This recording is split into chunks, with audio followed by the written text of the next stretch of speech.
face the truth about themselves, to understand what went wrong. I know we can find a way. I know we can find a way. I know we can find a way to stand up, stand up, stand up.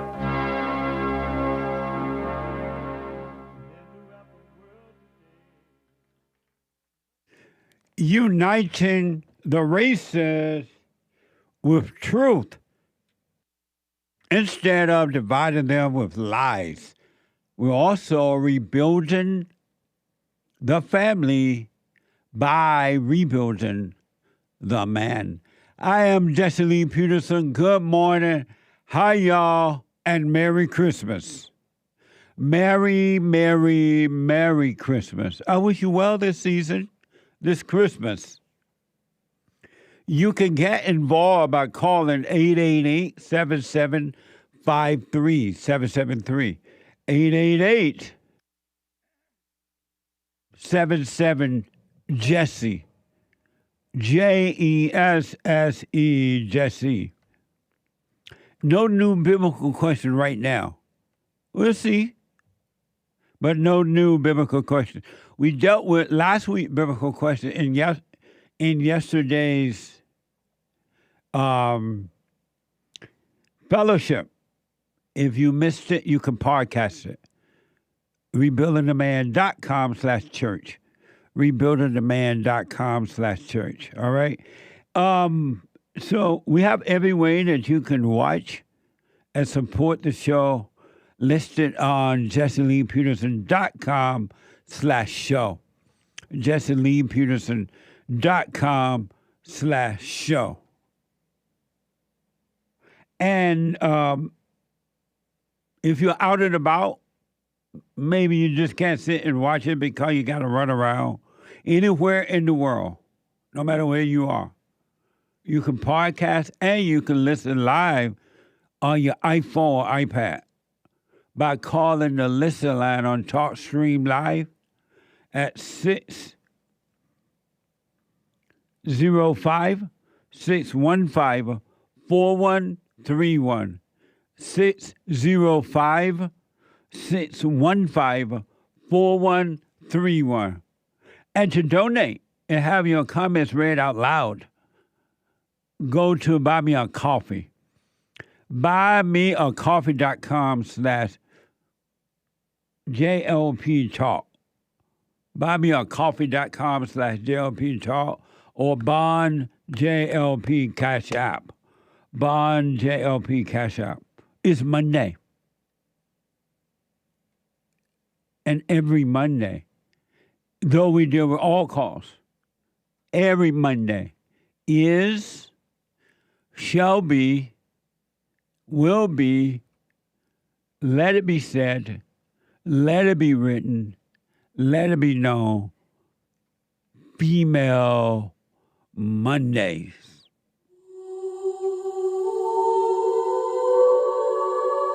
Alert.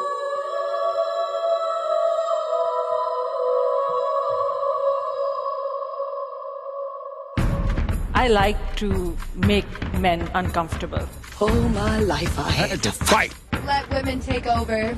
Some of us believe that women are getting paid less than men. I proudly say I'm a feminist. Thank you. Deep in their soul, they want to be home with those babies. We've been lied to for so long. My soul, it's Female Monday, and we take all calls, 888-7753-773, 888-7753, Jesse. Whatever.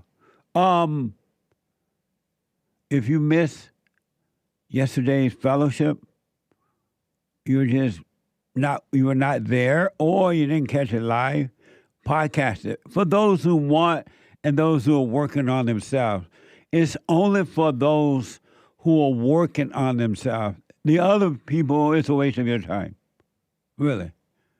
Stay in your misery, stay in your hell, stay in your thrills, stay in your dead life. But for those who want to overcome your dead life and you're searching within and you really, really want to be free, make sure you podcast yesterday, rebuildingtheman.com/church. It was, I can't find the words. It was grace. It was mercy. It was amazing. Absolutely amazing. Let me go to, is it GAYLE? Out of Pennsylvania. GAYLE, welcome to the show. You're on the air. Thank you, Jesse. I'm jealous. You're jealous? I'm jealous because you are in sunny California and I'm in the deep freeze, although most of the time you stand on shaky ground. Right. It's cold in Pennsylvania right now, huh? Yes. What a mess. It's been cold for the past 2 weeks. Now, yesterday, it did get up to 55, but then it went back downhill. So it's supposed to rain today. But when I think of California, I think of shaky ground. And when I think of Florida, I think the ground is sinking.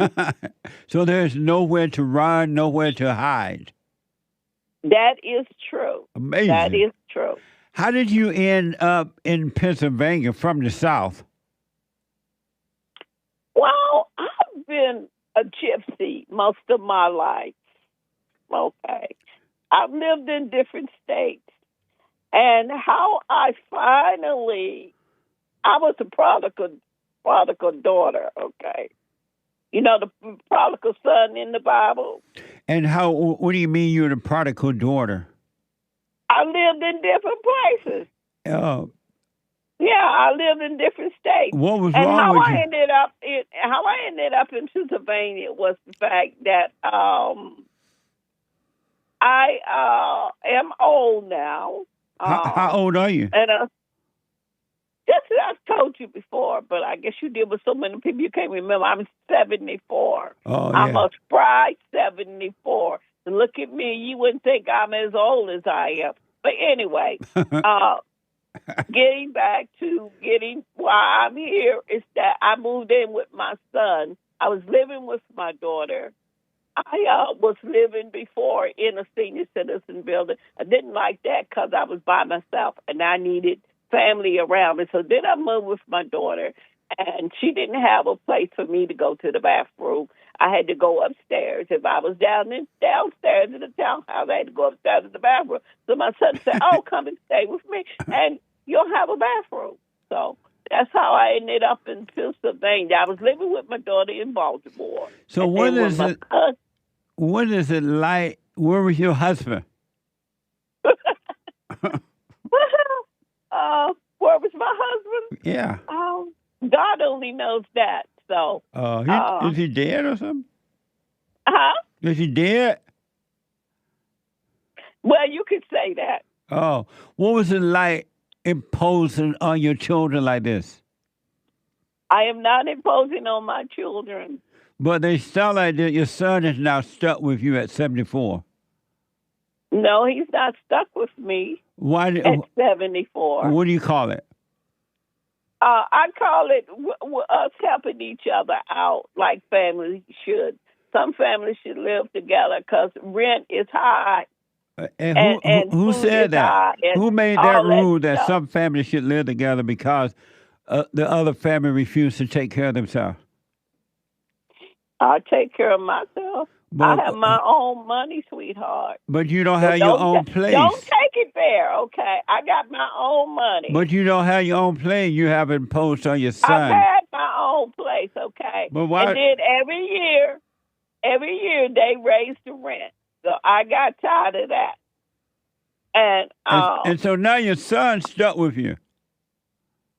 Okay, you can, okay, Jesse, my son is stuck with me. That's fine. If you want to go that route, yeah, my son is stuck with me, and I'm stuck with him. And are you okay that he's stuck with you? We stuck with each other. But are you okay I probably don't have much longer to be here because at my age now, I got 1 foot on the banana peel and 1 foot in the grave. Oh, you dying? Not that I know of, but, eventually it's going to happen. What a mess. I would hate to be stuck with my mama. Say what? I would hate to be stuck with my mama. Well, Jesse, you have some issues, I do believe. But, I ain't going to go into that either, except for the fact that I'm going to go into the issue. I was listening to your fellowship yesterday, and you make some statements about women. It's like you be punching at women, and it's because of the fact there's some issues still unresolved in your life towards women. There is still a level of What did I say? You are scary because you come across that way. What did I say that wasn't true about women? Well, you just make some really. Yesterday, you said you were talking about dead people, and you said, "Well, my wife, I don't care what you do with her." When she die? Yeah. Oh, I don't. Why should I care if she did? She did. Why should you care? If she did, yeah. If she dead, it was the principle. It was how you came across. Like, What do you mean? I'm just gonna throw this out here because I'm gonna be insensitive. And it appears just as sometimes you're very insensitive towards women when you make comments. What did I say that wasn't true? That's what I'm trying to figure out. Because if I'm wrong about it, I would want to know that. You know what I mean? What did I say that was not true about women? Okay, I feel that you was insensitive What that when mean? you said that. When you said that, if she's dead, I don't care. I mean, how are you supposed to be sensitive about someone that's dead? What does that mean? I don't even know that. Jesse, I don't know. Okay. I don't know I don't know what you mean by that. How are you supposed to be sensitive if the person is dead? Okay, I give you that. You give me what? Okay. I agree with you with that. Okay. Let's move on. Okay, so what have I said or say about women that's not true? You don't know all women. You haven't been with all women, so you say women are evil. Am I wrong about that? Yeah. And why do you say I'm wrong about that? Because you have not been with every woman, Jesse. But God said that they were evil. If you're talking about God and Eve and Adam in the Garden of Eden. Before you go to that, was God wrong?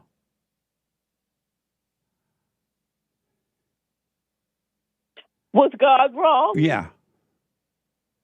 I don't remember seeing that in the scripture about God calling women evil. When Satan became Eve's God. Say that again. Remember when Satan became Eve's God? He became the woman's God in the Bible?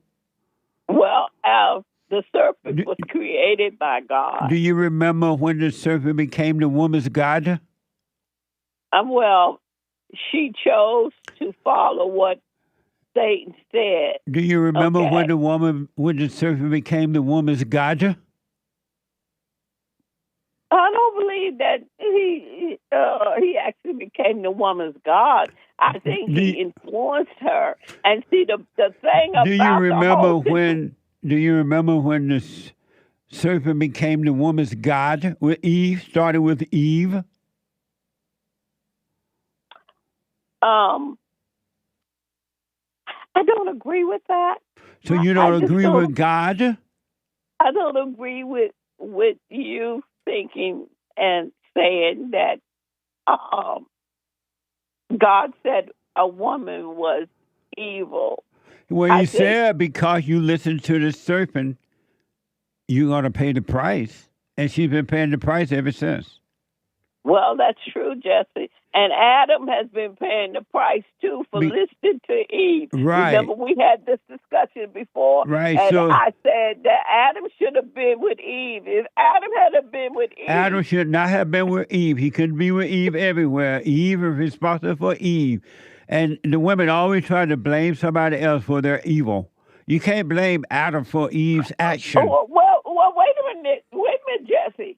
Didn't Adam turn around and say to God, the woman you gave me the apple to eat? Right. Okay, didn't he put the blame back on Eve? Right, and he wasn't supposed to. He was wrong for blaming Eve, and Eve is wrong for blaming Adam. And that's why human beings are suffering now, because when you don't blame anyone for your issues, you overcome them. But when you do blame someone else, you get deeper into them. And so the woman is the man's God until he overcomes. And Satan is the woman's God until she overcome evil. How do you think women became so evil? Well, I don't think that way. I don't think that women are evil. You think they're good? But, yeah. You think women are they good? Want to be good, if, like you said, if they overcome. But each person you has think women are good? Experiences in life. So what now? And it causes them to act the way that they do. Some women are evil because of the life that they've had to live. No, they're evil because they're angry. They love to be angry. They love the devil. Okay, yes, Jesse, they are angry, and they do take those issues out on other people that they should. But then they have to come to that realization. Right. Okay, this is not right. And how GAYLE know. How I know this is because for years I used to take things out on other people because of how I had to live my life. And I had to come to that realization. Right. I can't do that. Did you forgive your mother? Did I forgive my mother? Did you She's dead. Did you forgive her? As far as forgiving my mother and my grandmother, I was one of those kids that I was a mistake, and I always felt like I wasn't loved. But at my age now, sure, I forgive all of that because... Did you forgive your mother and grandmother? Yes. And when you say you were a mistake, what do you mean? I was born out of wedlock. Oh, I see. Yeah, and your dad and mama didn't want you? That's what I felt. That's how I felt. When you asked them about it, what did they say? I never asked them about it. Why not? Because I was always one of those people that always look at everybody through rose-colored glasses. Why didn't you ask them about it? Huh? Why didn't you ask your father, your mother about that you felt? Because I never saw the bad. I never saw the bad. Well, then how did you feel that you were a mistake if you didn't see the bad? I didn't see the bad until later in life because of what I experienced. And then did you ask them about it then? No, I didn't think of it like that. Oh, why not? Why not? Yeah. Because, like I said, I always saw the good in everybody. But you never see ain't no good in nobody. There's no good in human beings. Well, yeah, that's true because of sin, yeah. No, because they're evil. Sin is taking over, yes. It's because they're evil. Yeah. And so... Because Satan is in operation. Do you realize that the reason why young people are the way that they are is because when the Supreme Court back in 1963 decided to take prayer and the Ten Commandments out of schools, that left kids with no option to choose whether what road they was going to go down, whether they could choose what the Ten Commandments say, and they could choose prayer. They was not given that option when the Supreme Court took that out of school. So that's why we have hell with the young people. They kill the parents. They have no respect. But that's not why. No, that's not why they have it. Yes, they had an impact when they took prayer out of school, for sure. But the reason you have so much hell on earth is that they hate their mothers and they're yearning for their fathers. They'll become like their mothers, meaning that they're full of evil. They're angry and evil. That's why they're that way. Not because they took prayer out of school. Because okay, well, I'll give can, you that too, because I was can, angry about my father. I used to yearn for my father. Yeah. I had a stepfather and my biological father, and I always felt like neither one of them cared for me. Yeah. But, that's all in the past. That's, But you haven't gotten over it yet. You haven't gotten over that yet. Well, and, that's why I say, Jesse, you haven't gotten over. You have some business in your heart toward women. Why don't you drop your anger? Because you said you have one foot in the grave and one on top of the dirt. Why don't you? On the banana pillars. Why don't you drop your anger? Well, sometimes, Jesse, I think it keeps me moving. No, it's not. It's killing you. Why don't you just drop? Anger is evil. Anyone that has anger is evil, and you cannot trust an angry person. But you don't know me, Jesse, so how do you know? Why haven't you dropped your anger? I have dropped my anger. No, you still have it.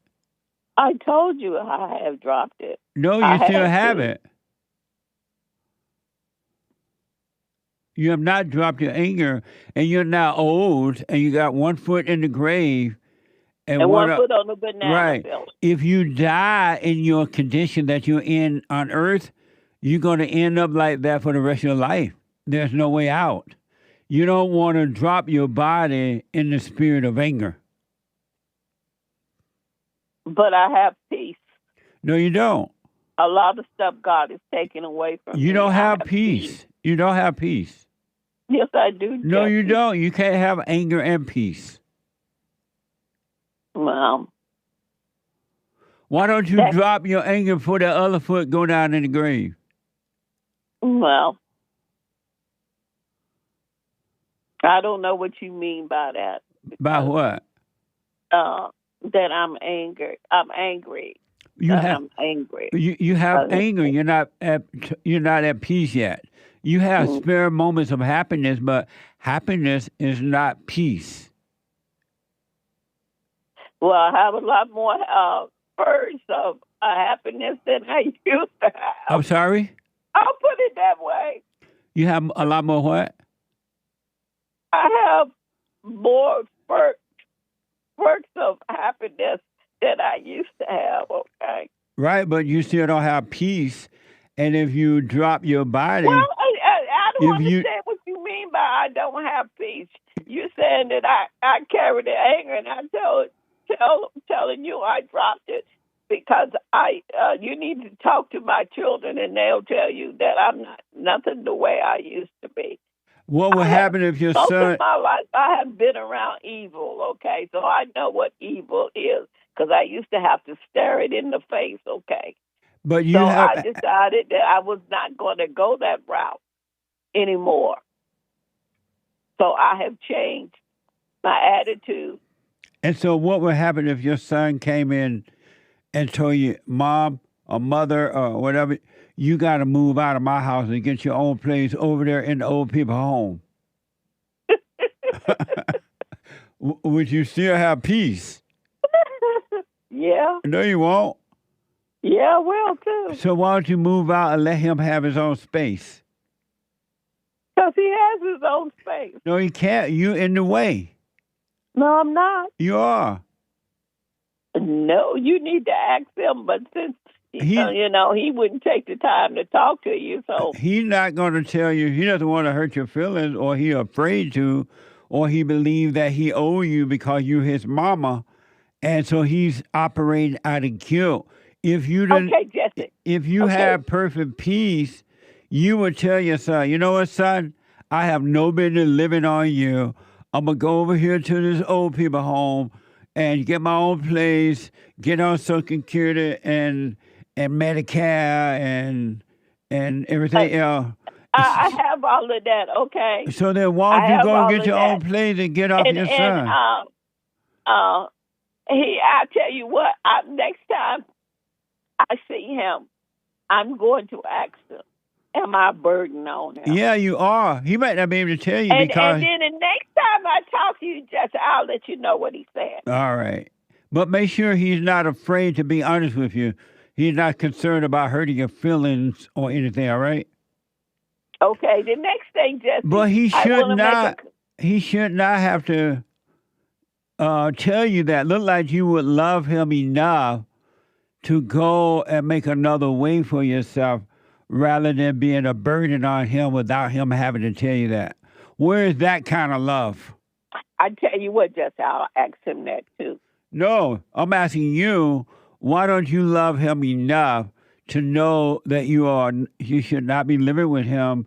He needs to be able to try to have his own life. And then because you can move into an old people home, and they're nice homes now, high-rising building and everything. I told you, Jesse, I used to live in one. I know. Go back to it. No. Why not? Because they're like tombs. What? They're like tombs. Like tombs? You know the tombs in the graveyard? That's what they're like. No, but you're being selfish. They're like living in tombs. No, they're not. They're not. I've seen those places. They're nice places. Yeah, they are. But then you said really they're like nice tombs. Places. But they're not like a tomb. They're very nice, and you have other old people to play with. You know,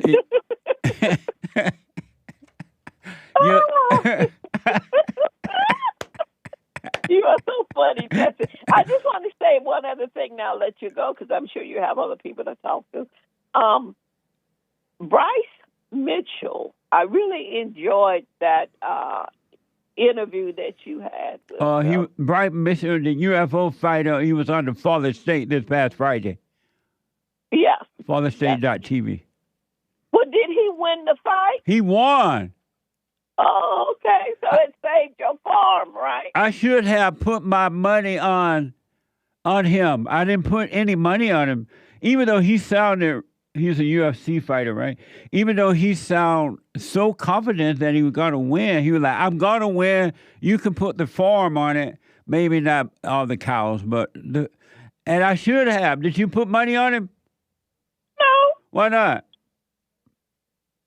Because I was just looking at the interview. I didn't take it any further than that. What I wanted to say about the whole situation is that I like the idea that, you know, we have a more variety of people that you speak to.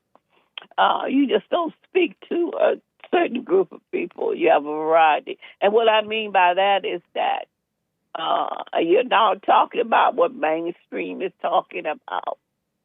They're always talking now about Trump and Obama and Biden and the illegal aliens and this CEO got killed and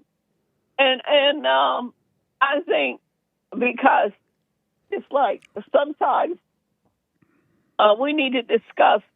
There's other realms. There's a spiritual realm that operates that nobody's really talking about. Absolutely. Only a few. Absolutely. So I like that you know you had that interview with him because demons are real. They are. They are. You can be sure that there is a God and there is a devil. Yes. That's for sure. Yes. Amazing. That's true, Jesse. So. Well, thank you for letting me know that. I'm glad you enjoyed Bryce Mitchell on the FatherState.tv. So will you move out? Will you show your son love by moving out?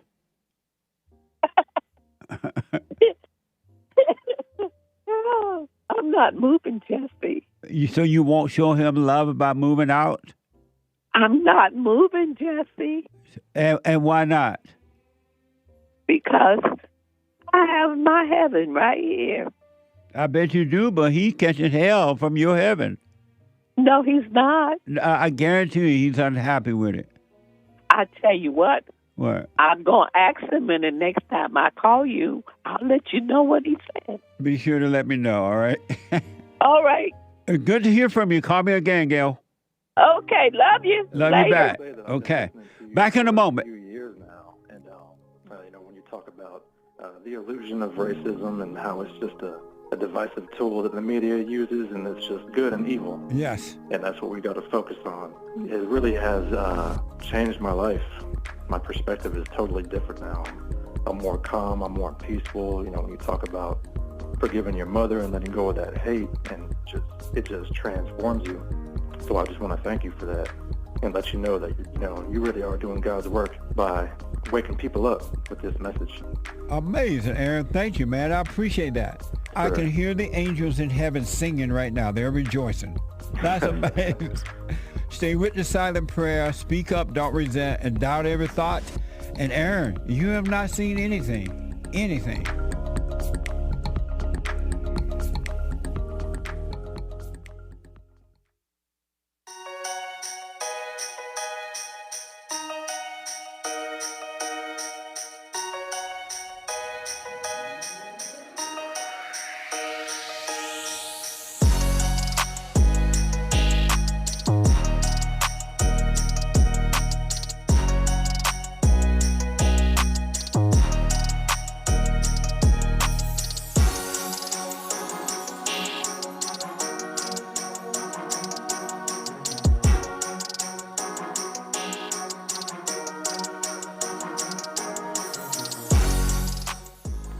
Jingle bell.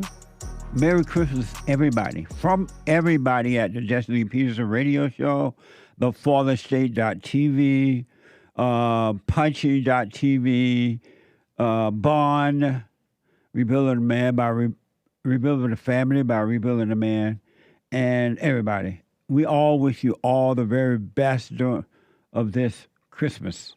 Be safe, be careful, and watch your backs. A lot of bad people out there. So be careful, and thank you all for what you've done and are doing to help us to help others. And Merry Christmas. From all of us, the Hake Report, Joel Friday TV, the FatherState.tv, Punchie.tv, Joel Friday, and the American, Joel Friday.tv, and the American Anchor Baby. All right? We appreciate you all. Merry Christmas.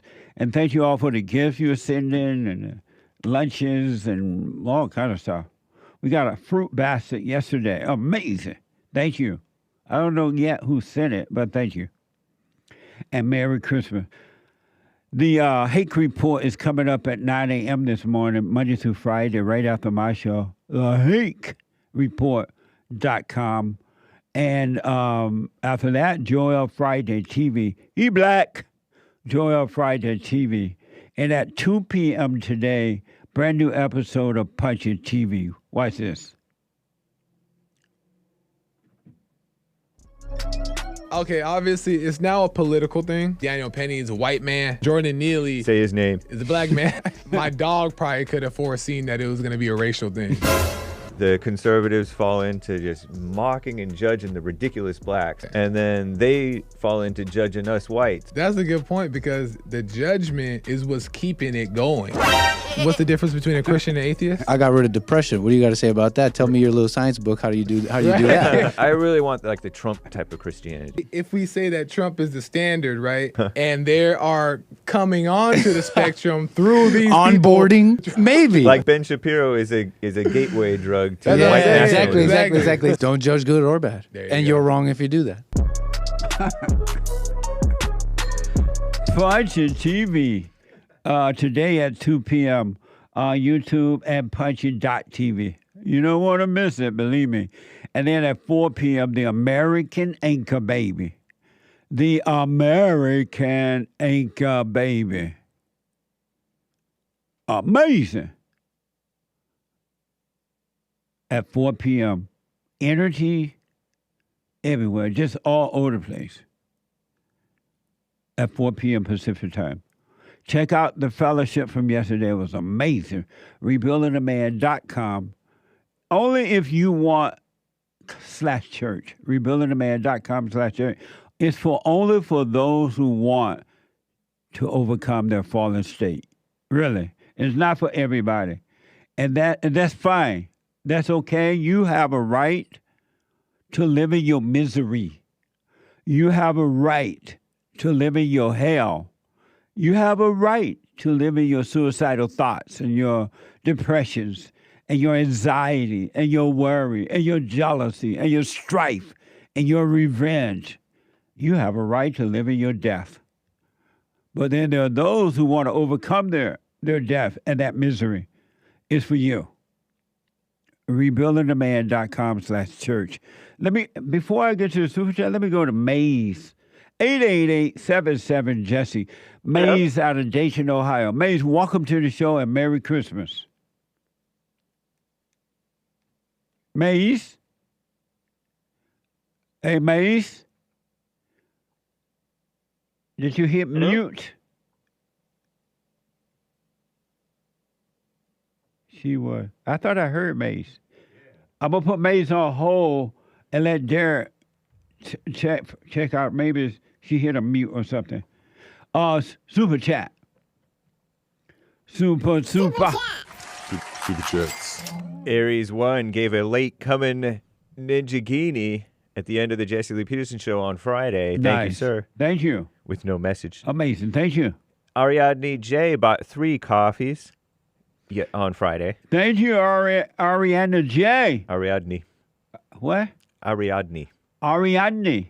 Nice. Thank you. To old Dean. Oh, Dean, why you so shy? You're still mad at... That was our Dean called on Friday, I think. You're still mad about Papa Trump winning? Settle in and enjoy because Daddy's home. Dad is home. Your dad is home to stay. I hope Trump can be president forever. Trump, Netanyahu, and Putin forever. The dream team. Oh, amazing. Thank you. Our Dean was the one who said Trump's not a good president. Good husband. And then she was just being silly with her husband on the line. She was married to Trump? No, she cited some book by that gal who died, who was Trump's ex-wife. But how does she know that Trump wasn't a good husband if she wasn't married to him? Based on some book by some woman. But you can't believe what the woman say.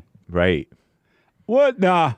But anyway, fact that your beta husband allows you to call in and embarrass yourself tells a lot about himself. Keep your eyes on your own sex life. Amazing. Thank you. Love you, girl, says Ariadne J. Keep it pithy. Keep it piffy. But thank you, Ariadne J, for your 3 coffees. Yeah, thank you. Very nice. Some constructive criticism for our Dean and her husband. Alex bought 20 coffees. Merry Christmas, Jesse. Appreciate it. There was no other option but to give back. Cheers, Jesse. Right on. Thank you. And that's the way it should be. If you're giving help, naturally you want to give back to the people that help you so you can help others, right? And I shouldn't have to say it, but thank you so much. I appreciate that. Ariadne J bought another coffee. What was up with all the betas who called in on Friday? They were all cat whipped, making excuses for their demonic partners, questionable behaviors. The cat can't be that good. Remember all the wall hits hard after 32. What does Papa Trump have to say to these betas? Says Ariadne. I don't understand what they're saying. Well, I can see what the Great White Hope has to say. I understand. Oh, you do? Yeah. What they're saying? That the men are being weak with the women. Oh. Yeah. They're afraid of the mama spirit because they have not overcome their mama. Every woman they get involved with is mama, and the man become the boy. And you have a mom and son relationship. Amazing. So let me see what Trump has, the Great White Hope, has to say. From this day forward, it's going to be only America first. Amazing. You see that? America first. He's been saying that for a long time. Amazing. Right on. And this is my coon train. It's a nice trophy. Yeah. It's my coon train. Plantation Celebration Award. Celebrate, come on. And this is my handicapped Santa Claus. And they finally made a black Santa Claus and they made him handicapped. What do you think they were thinking about the blacks? And the blacks are always complaining like they're handicapped, so I understand. This Santa can't even go down the window. Down the chimney. He can't do anything. He handicapped. I wonder, did he get shot when he was young and he was in a gang? You know, the black guy gets shot when they're young. They get shot because they belong to a gang, and they end up riding around in wheelchairs all their life. Terrible. The rest of their life. What a mess. Thank you. Tom bought a coffee. Just wanted to share. Before I forgave, I used to talk to my friends all the time about my problems. Just carrying on whining. It was a normal occurrence. Just dawned on me since I forgave and I've been working on myself. I honestly don't think I went to anyone for my issues even one time. I take them to God now. Wow. Amazing. Thank you. Right on. Stay with it. Stay with it. Stay with it. Amazing. Brock Knox and bought 24 coffees. Very generous. Thank you for guiding me towards God. Your influence has truly touched my heart and helped me find a path I deeply cherish. God bless you, Jesse. Respectfully, Brock. Right on. Thank you. And stay on that straight and narrow path. I want to warn all the men and women who are on the path, stay on it. Stay there, stay there, stay there, no matter what, into or to the end. Because the devil's going to come after you in ways that you can't even imagine in your mind and outside of you, inside of other people. Because the devil does not want to depart from you. You got to understand that evil, the devil, thoughts. Did you know that thoughts are really your enemy? They hate you. They are like your total enemies, and that your thoughts and your emotions and are your Judas. What do you think about that? It's pretty interesting, but it seems definitely true. Because when you're feeling good about events turning around, they're really kind of turning on you. Like yes, you're kind of setting yourself up for a trap. Yep. Because you think something's good, and then when you're in your head and upset, that's also unnecessary. Absolutely. You're supposed to be rejoicing in all things. Yeah. Amazing. I didn't know the depths of how evil our thoughts really were. As you overcome them, you're going to see they are your thoughts, your emotions. And if you notice that the devil always whispered to you, he'll go over and kiss you on the cheek. And he act like he give you some good advice, but it's never really good advice. And then when you don't take it, he'll come up and give you some more advice, and he'll kiss you on the cheek and make you think it's real, and then you destroy yourself. You have your Judas inside of you and outside of you, inside of other people. For your sake, folks, you should, if you want, pay attention to what's going on in your imagination. Judas is not just outside and inside of other people, he's inside of you as well. And when Christ talked about it, as I said yesterday in the fellowship, everything Christ talked about for the most part was spiritual, but the people couldn't understand. They saw it as physical. Just like the people do today. I ask people a question, automatically they give you physical examples. I say, have no fear. And I say, you have fear. And automatically think, well, I'm not afraid of nobody. That's not what I'm talking about, right? And that's the way they were during the days that Christ walked the earth. They couldn't understand he meant spiritual. It's like those Christians who believe that Christ is coming back and they are looking up in the sky and expecting some man to come down. They thought Christ meant physical, but he meant spiritual, and he's already come. And because they're still waiting, looking on the outside for the answer, They don't see that Christ has already returned and is done and he's in you. Isn't that amazing? I understand that they're lost and can't see. Amazing. Thank you. Jam Smith 92 in attendance from Dundee, Scotland. This is yesterday during church. Right on X. Nice. I've been listening to Bond and working on myself for 9 months now, and it is amazing. Amazing. Stay with it. Stay with it. Stay with it. And shout out to Scotland. I didn't know there was a Dundee, Scotland. It's cool. That's the name of the town? I suppose. Because there was a guy named Dundee, right? Crocodile Dundee. Right. Nice. And I didn't know that either. But he wasn't in Scotland. What was he? In some other white country, down under. Oh. Australia. Maybe it was named after him. What's the name of that country that don't have religions anymore? Sweden. So the whole country of Sweden don't have religion? It's majority atheist. Let's see. Really? That's what I heard. How can that happen? I think that just the generations, there's been like an attack on Christianity and a push towards atheism for like, I would guess 150 to 200 years, something like that. No, 150 to 200 years, something like that. So everybody atheist? Yeah. Well, let's see. How can you make everybody be an atheist? Look, not even majority really. 43% of Swedes identified as atheist or non-believer agnostic, according to back in 2012. So maybe it is I don't know. 55% are non-religious, according to 2016 Gallup poll. 18% atheist. That's high. And I don't know. So what is it like living in a country where majority are atheists? That must be hell. Excuse me. I heard that it's pretty socialist over in Sweden. Everything free? A lot of it is, yeah.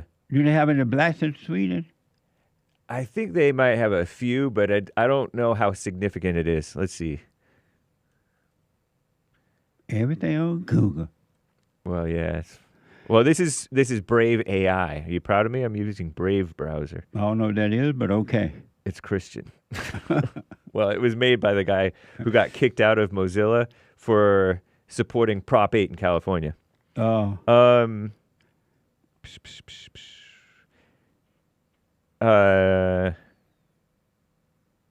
don't know.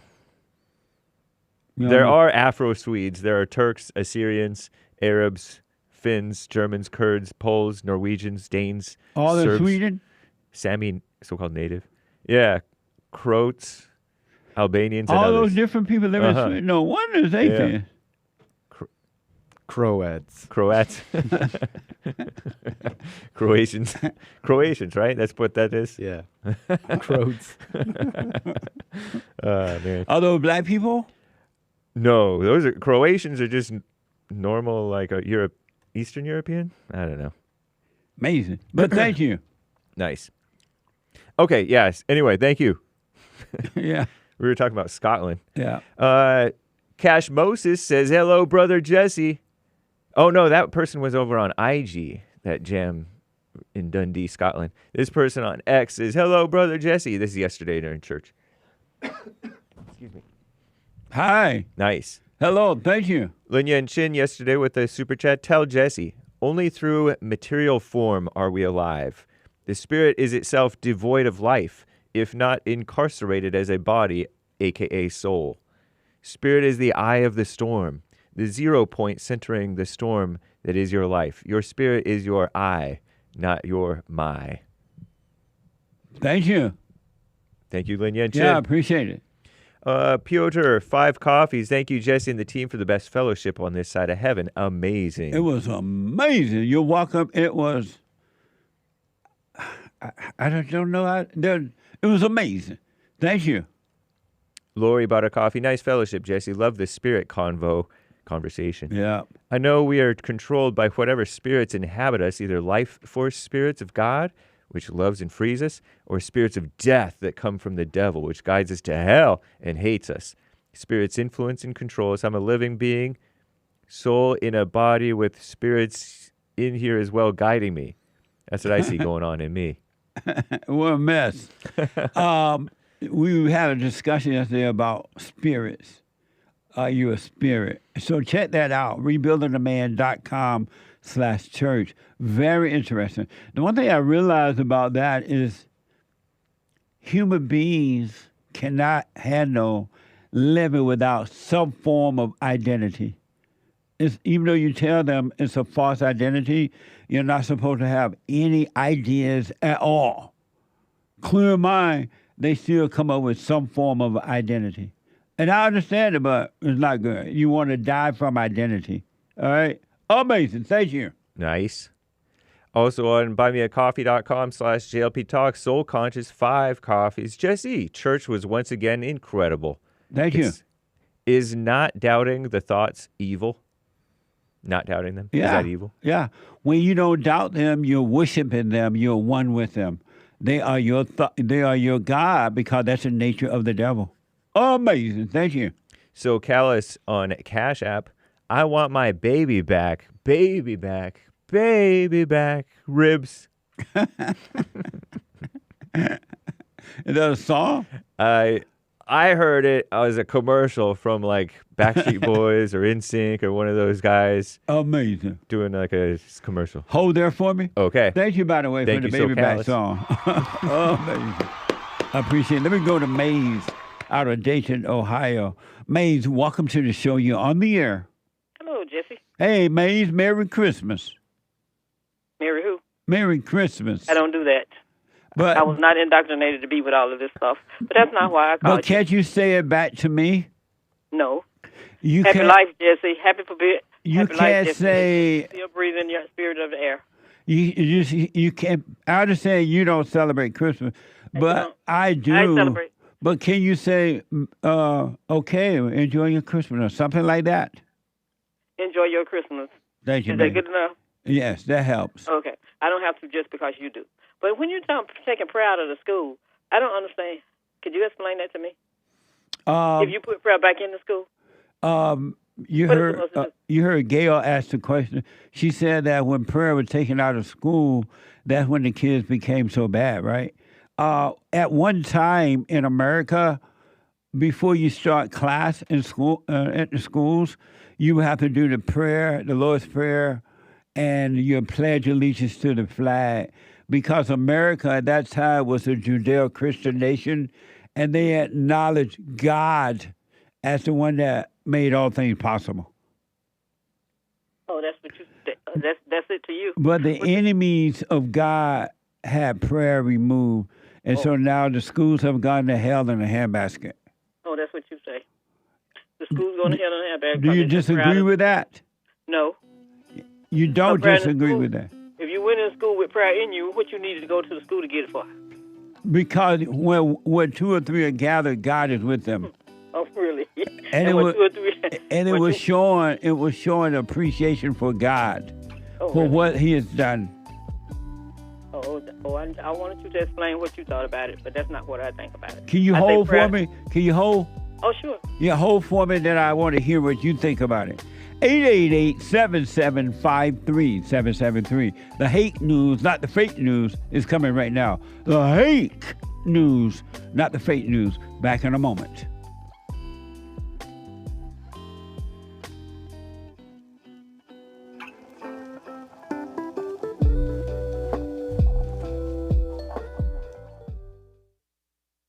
I read or heard that some Republicans are starting to pull their advertisements from Google or whomever, right?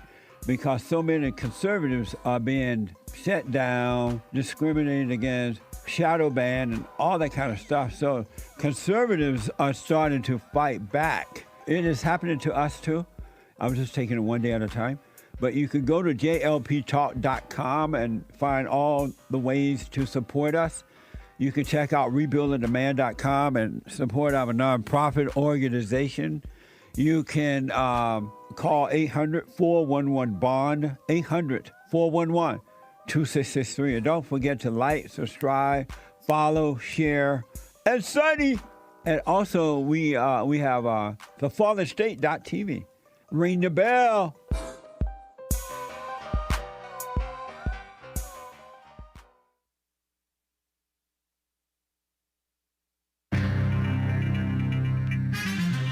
A whole lot of mess going on in the world. This is the end of hour 1 of the Jesse Lee Peterson Show already. It is Female Monday, and everybody loves Mondays, and we all love females if we love anybody.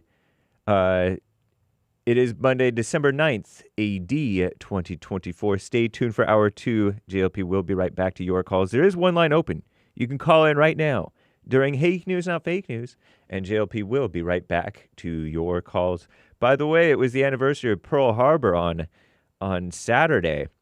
16 people, survivors, believed to be alive, according to CNN, Commie Nonsense Network. Thousands of people gathered on the shores of Pearl Harbor over the weekend, Saturday, to mark the 83rd anniversary of the bombing in 1941 by those Japanese. And did Americans let it happen?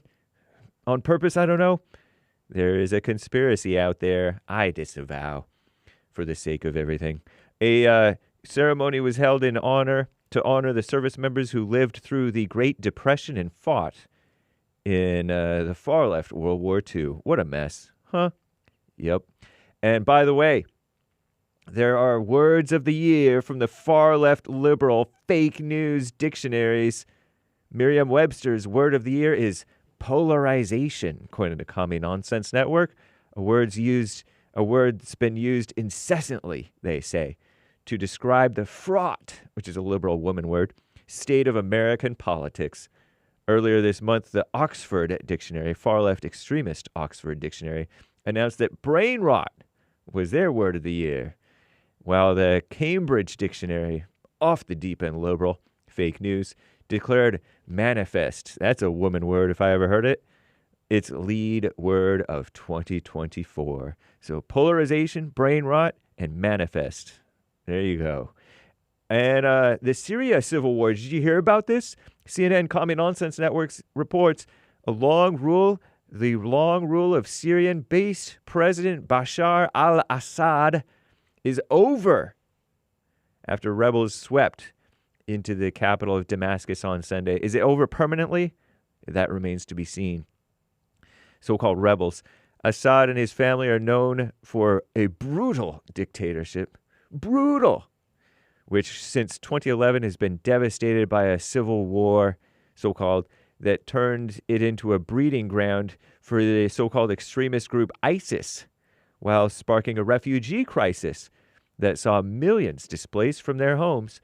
Assad's removal was celebrated by some Syrians, they say. They don't say some, they say Syrians. As the ousted leader fled to Russia. He's in hiding in Moscow. Shout out to Putin for helping him out, I think. And the crooked Joe Biden, the so-called president, he vowed to support the region amid a moment of instability. Oh, Lord. The U.S. military said they struck more than 75 ISIS targets in the country on Sunday to prevent the terrorist group from taking advantage of the situation there. They should have left Trump as president because Trump had decimated ISIS in a little 4 years or less, honestly. Right on. And that CEO shooter, the guy who allegedly murdered the CEO, assassinated him, of that United Healthcare, all one word, company, he's still on the run, according to this report. The NYPD, working with law enforcement agencies in several states, at least a few, to locate a still unidentified suspect, supposedly, at least not publicly, in the fatal shooting of the United Healthcare CEO, Brian Thompson. Authorities say they believe the gun male, not a man, has long left New York City after the shooting on Wednesday. They feel confident, though, that he will be captured. I feel somewhat confident, too, but I don't know. It's a while. Meanwhile, photos of the suspect have been circulating to the airports and Border Patrol stations along the Mexican and Canadian borders, Mexican-Canadian, in the hope that he won't slip out of the country. The far-left FBI offering $50,000 in reward money, $50,000, for information leading to his arrest and conviction. And the NYPD has added another $10,000. So we hope we get the guy. I'm James Hake. Now back to JLP, Hour 2.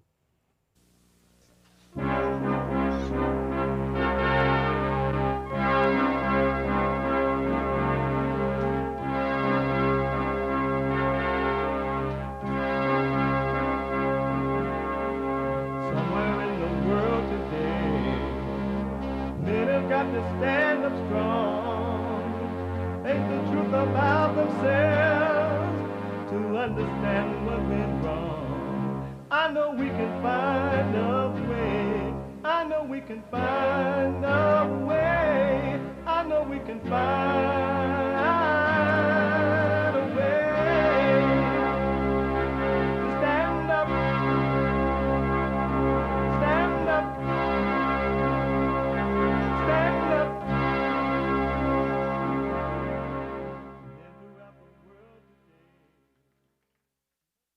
Uniting the races with truth instead of dividing them with lies. We're also rebuilding the family by rebuilding the man. I am Jesse Lee Peterson. Welcome to the second hour of the show today. One line open. You can get involved by calling 888-7753-773. 888-77-JESSE. Jesse. Jesse. No biblical question yet for this week. What'll come? You can, if you're busy, laying up on the beach or whatever you're doing, praying for that Daniel Penny doesn't have to go to jail for allegedly trying to protect the people on the train. Whatever you might be doing. You could be listening to the show live on your iPhone or iPad by calling the listen line on TalkStream Live. You can podcast as well by calling the listen line at 605-615-4131. That's 605-615-4131. And to donate and have your comments read out loud, go to Buy Me a Coffee. BuyMeACoffee.com/JLP Talk or Bond JLP Cash App. Bond JLP Cash App. All right, it's Monday, second hour Monday. We take all calls, but every Monday is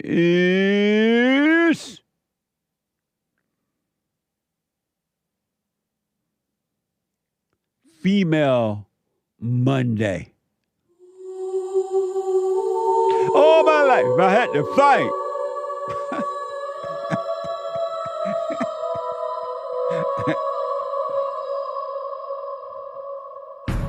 I like to make men uncomfortable. All my life I had to fight. Let women take over. Some of us believe that women are getting paid less than men. I proudly say I'm a feminist. Thank you. You're welcome. Deep in their soul, they want to be home with those babies. We've been lied to for so long. Tell me lies. Tell me sweet little lies. Oh, no, don't patronize.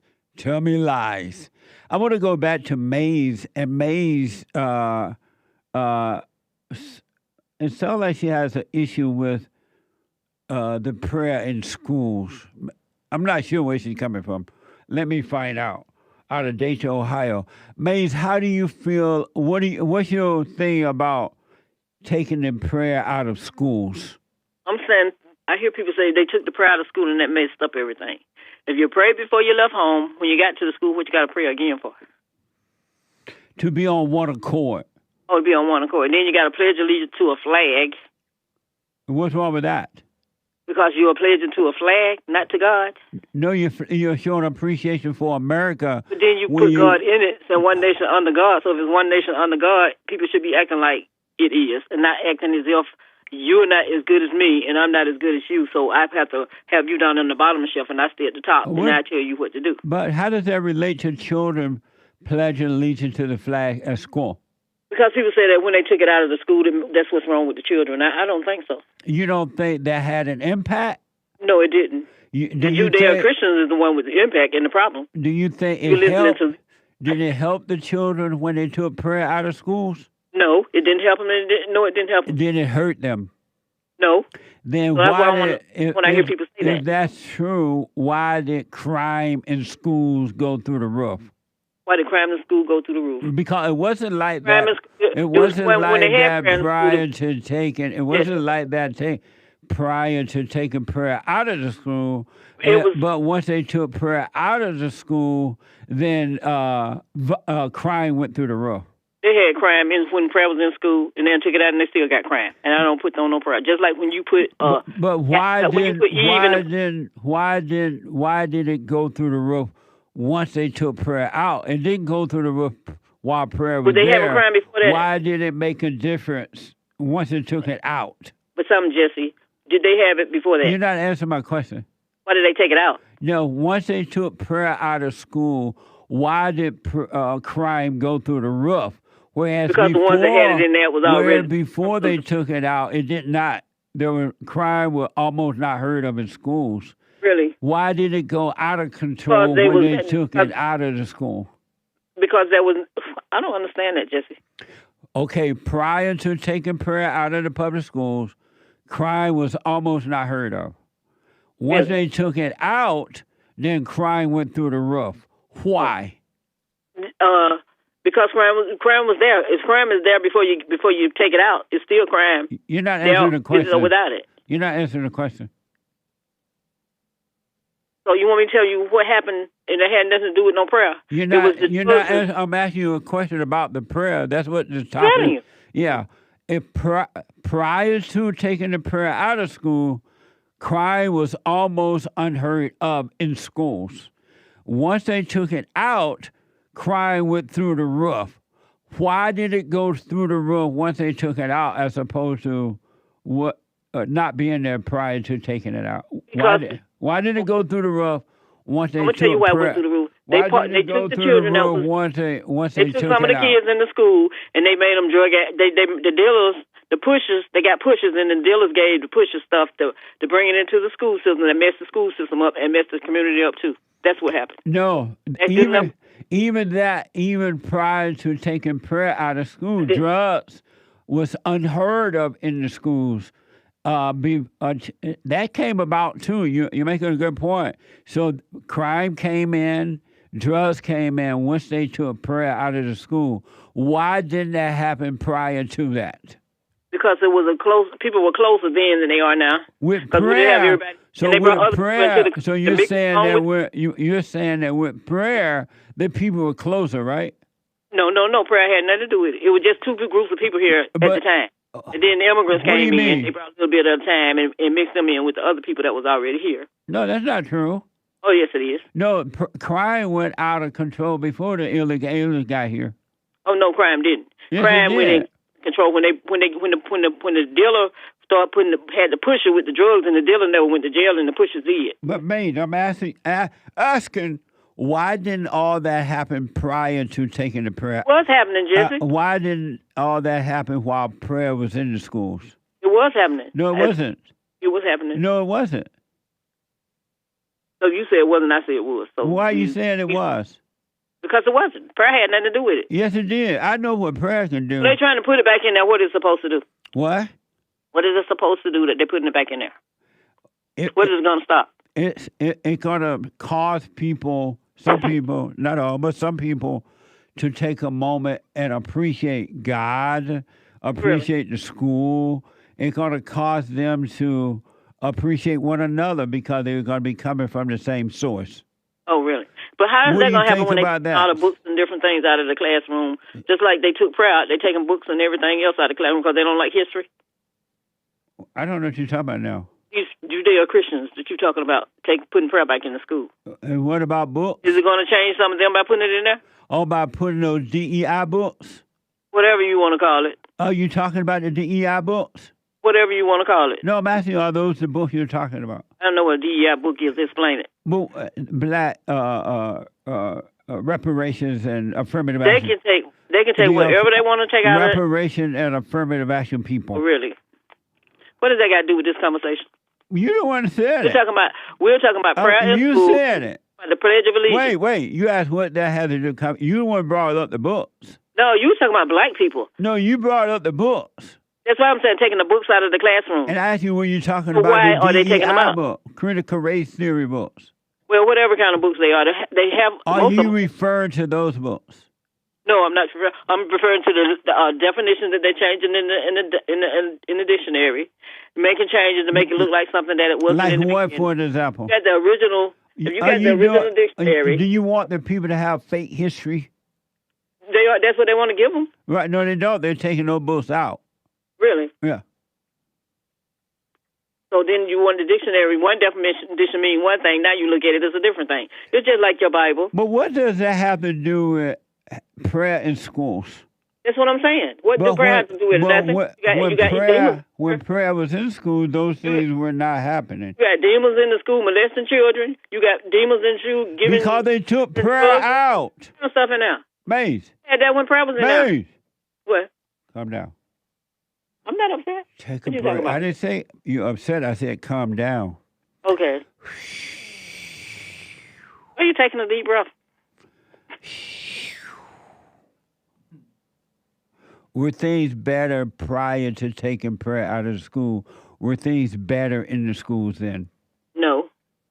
So the type of violence and the crime you see in school now, it was there before taking prayer out of the schools?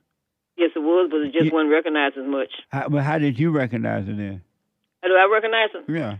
Maybe because you could see it. Was it in Ohio or something? In school? I was not born in Ohio. I just lived there. Oh. So, do you want them to put prayer back? For what?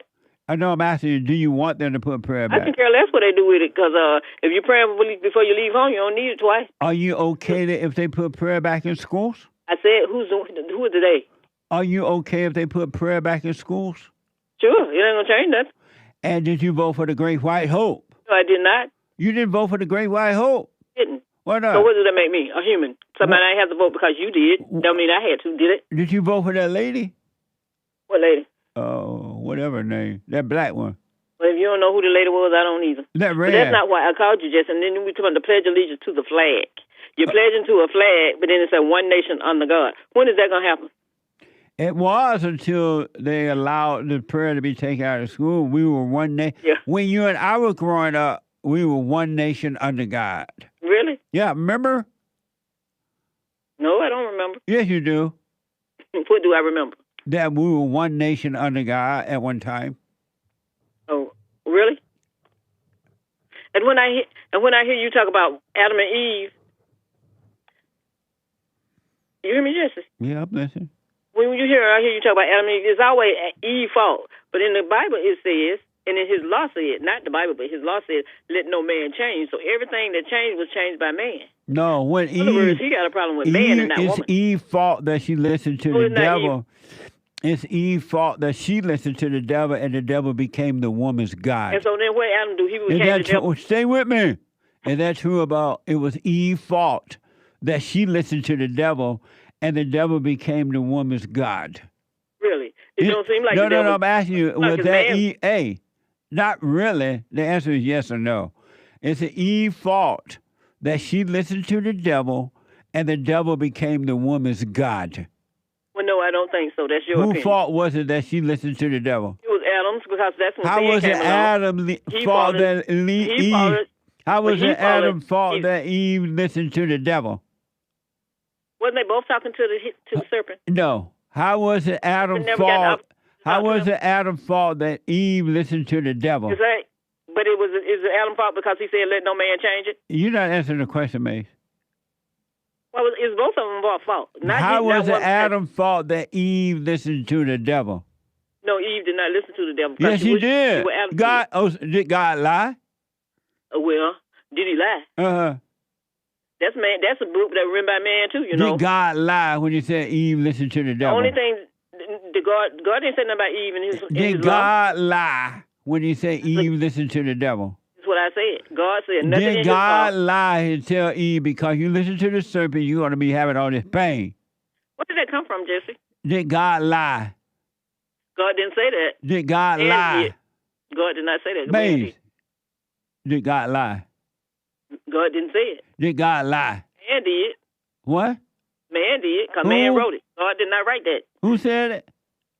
Man. What man? The same one that wrote the Bible. Maze, you don't know what you're talking about. Yes, I do. No, you don't. Yes, I do. No, you don't. Anyway, Jesse. Maze, I pay want for you to calling. Merry I want- Christmas. What I want you to do for James them, I want you to make them some camp stew for your holiday. What's camp stew? You don't know what camp stew is? So you didn't grow up in Alabama then? That little road that you grew up in, where you grew up, you don't, We didn't have no camp stew. Oh, you pretend you don't know what camp stew is. Like, I don't know what it is. Honestly, I don't know what you mean. Maybe I know, but I just don't know about that term. Well, you know about that term. Camp stew? You remember when they used to have camp meetings? And they would go out in the wood and make camp stew, and then they would share their in the wintertime? Like in the cowboy movies? No, not cowboy movies, in real life. Oh, no. Where you grow up? Don't you? I grew up in Alabama. Where? You grew up near Tuskegee. No, I asked about you. Where did you grow up? In the same place, but not on no dark road without lights. Where did you grow up? The road I grew up on had lights. Where Yours did didn't you have no grow lights on it. up? Still don't have lights. Maze, where did you grow? Where did I grow? Where did you grow up? It could have been Tuskegee. It could have been How about you don't know where it was? Selma, one of those places. You don't know where you grew up? No. Do you have a birth certificate? Where I was born. Do you have a birth certificate? No. Oh, amazing. Thank you, Maze. So yes, Jesse. But All right. anyway, as I said, stop blaming women for the problem that men had. Okay. 'Cause they cannot straighten out nothing without a woman. Oh, yeah, right. They're never going to straighten That's out why they a walk with a around doing woman. what they're doing today. They're all confused and all messed up. Thank you, Maze. Have a good one. You too. Amazing. Josh out of New York. Josh, welcome to the show. You're on the air. How's it going, Jesse? Merry Christmas. Merry Christmas, Josh. So I had a bunch of biblical questions, suggestions that I wanted to share to you. Oh, give them I know to you my don't have one to read. producer. Oh, yeah, all right. Yeah, There's give like it- 13, 14 I have. Oh, okay. Send it to producer at jesseleepeterson.com. Sure. All right, thank you. All right, yeah, no problem. And I just want to talk about waking up. Okay. So I called in a year ago. It was like November last year, and I said I already woke up. Sorry, I'm a little bit nervous. Then Relax. all the beta emotions coming up. So I called a year ago, and I said I already woke up at that point, and we talked, and you said you could pass the bucket, the soul has been saved, blah blah blah. Right. Now I realize what happened to me. It was a quote unquote ego death, and now I've been in the quote unquote dark night of the soul, learning about everything I have inside me, and I had no clue how deep it went. It's been like pretty incredible. There was one day where it felt like it was when I had COVID. It was like a few months ago. It felt like the fabric of the universe was like breaking down. It was pretty scary and intense, but when I got past it, it's just all these things happen, and I just grow and get better and better and better. Yeah, it's hard to describe. Sorry, I didn't really have much to talk about besides the biblical question suggestions. Oh, okay. Well, send those to producer at jesseleepeterson.com, but I want to encourage you to stay with it. You stay on that straight and narrow. Just stay there, stay there, and stay there, and watch those thoughts. And as you sound like you're doing it, and know that they're not you. And I'm telling you, man, those things, those spirits, because they are evil spirits, the thoughts is your enemy, your bitter enemy. So just watch them and it's going to get better. You're going to have a clear mind, and you're going to have perfect peace, and it will be amazing. Right. I catch glimpses of it now. Yeah. And it's just, I'm becoming a completely different person. I didn't think, I always listened to the things you said, and I was like, wow, that sounds so true. Everyone else really is like that. But working on myself, I realized,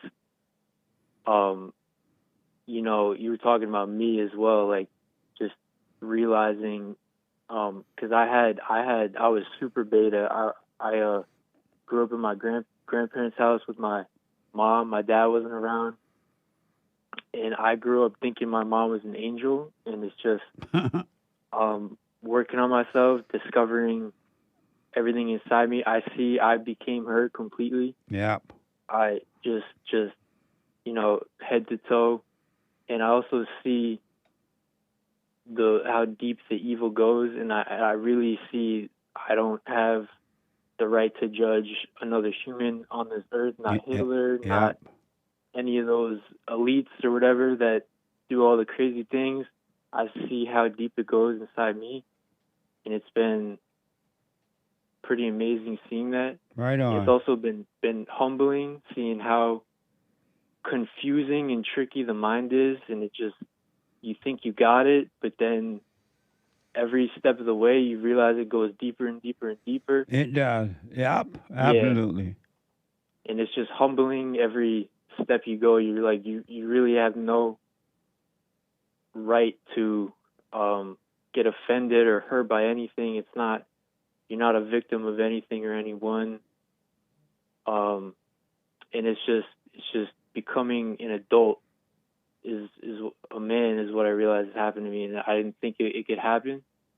Because I was so far in the darkness. It was kind of mind blowing that I'm actually overcoming where I was at. Right on. How old are you? I'm 24. Right on. You're fortunate to be waking up such an early age, and you're right. Every male is 100% mama. They have the spirit of their mother. It doesn't matter what color the male is, or how much money he has or don't have, or wherever he live or don't live. Every male is the spirit of their mother, and that's why salvation is about a return to the Father. You got to overcome the spirit of the mother and return to the Father. So you stay with it, man, and just stay and just go see it all the way to the end, no matter how long it takes, how painful it seems. You stay with it. Right. I think I'm past a majority of the pain now. Right on. And I've been doing it for over a year now, and it's been, I just had no idea how when you said it goes deep, I had no idea how deep it went. Yeah. Amazing. And also, and I know men are betas and men are like women, but I also see how crazy women are now. Yes. And I don't, and I really just laugh at them now. It's not, I don't get upset or angry at them. I just, see that how bad they try to make me angry or make people angry. Yeah. And I see that they're just yearning for a father, and they're, like basically go through life throwing a hissy fit. And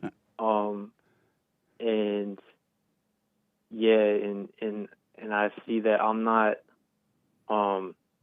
men truly are above them spiritually when they get rid of their emotions, when they overcome their mothers.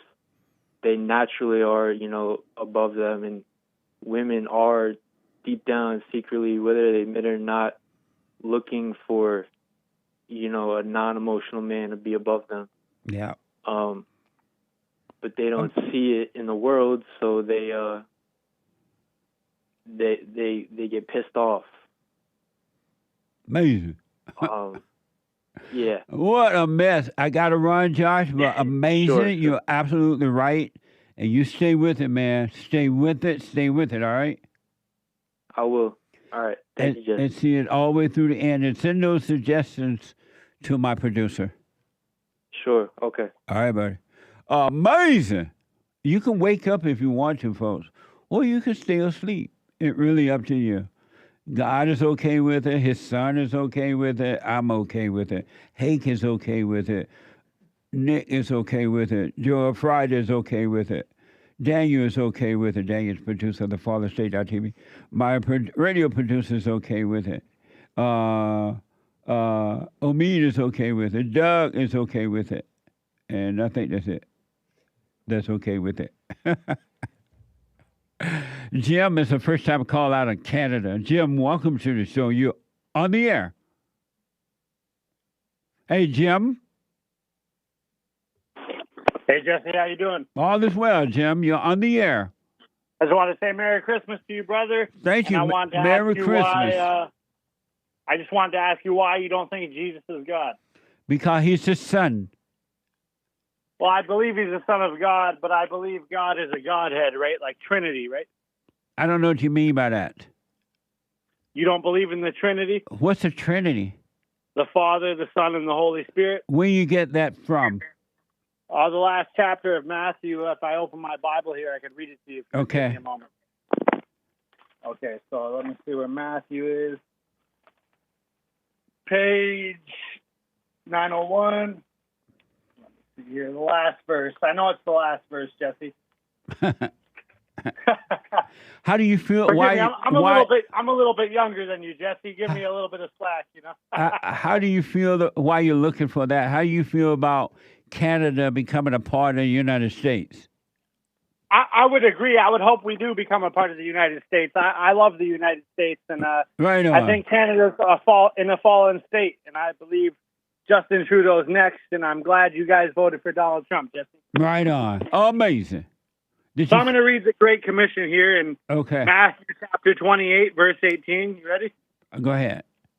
And it says, Then the 11 disciples went to Galilee, to the mountain where Jesus had told them to go. And when they saw him, they worshipped him. But some doubted. And then Jesus came to them and said, All authority in heaven and on earth has been given to me. Therefore, go and make disciples of all nations, baptizing them in the name of the Father and of the Son and of the Holy Spirit, and teaching them to obey everything I have commanded you. And surely I am with you always, until the very end of the age. And that's Jesus speaking, not the Father. All right. And so you didn't read the Trinity yet.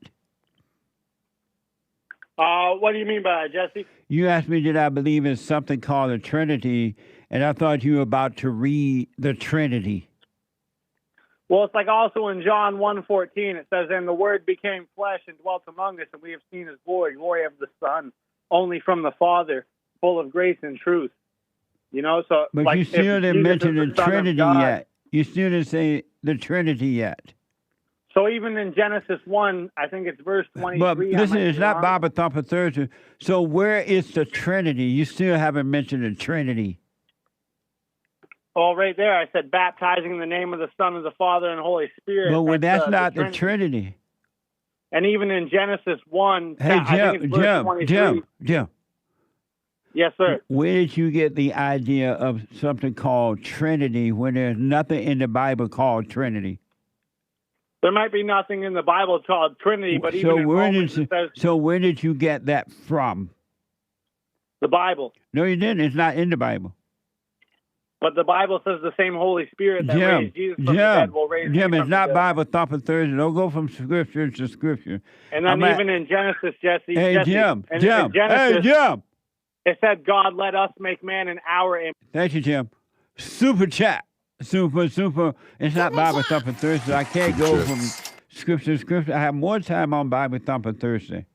I'm asking him where you get Trinity from, and he's not telling me. He's just quoting scripture. You can't do that the whole time on a non-Bible Thumper Thursday. What's up? Go ahead. Jay, before you do the super chat. Yes. You sent me a note about the camp soup. Yeah, Camp Stew, also known as the one that Mays mentioned. Yeah, also known as Alabama Camp Stew or Brunswick Stew, is a beloved Southern dish originating from outdoor cooking traditions. This comforting stew is made with tender meat, flavorful vegetables, and a rich, tangy broth. But maybe you think everybody did that. But Look, there's pictures of it. We ain't never done nothing down there. My mother made stuff like that. She called it good soup. But we didn't go down in the woods. My grandma made it on the stove. Nice. Did you guys call it camp stew? No, we just call it stew. How about Brunswick stew? No, we call it good stew. How about Alabama camp stew? not on my side of the woods. Nice. Let me take a quick break. When I come back, we'll do the super chats. And your phone calls. Back in a moment. Steve, thank you for calling and thanks for holding. How have you been helped by the show? I'm going to tell you this. I believe you might go down in history as one of the greatest, if not the greatest, black man that ever lived on planet Earth, as far as I'm concerned. I don't know anybody before you that's been that great. You know, freeing the slaves is one thing, but you've been freeing people of their mind, which matters, it should be anyhow, to you more than anything else, because with the mind not being right, there ain't nothing else going to happen right anyway. If you can doubt every thought because you're not your thoughts, if you can doubt every thought, knowing that you're not your thoughts, you don't create them, they're not from God, that they're from the deceiver, the great deceiver, Satan. If you can doubt every thought, you can be free, just like that. At an instant. Bring every thought into captivity. It's so amazing.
(888) 773 773 888-77 Jesse.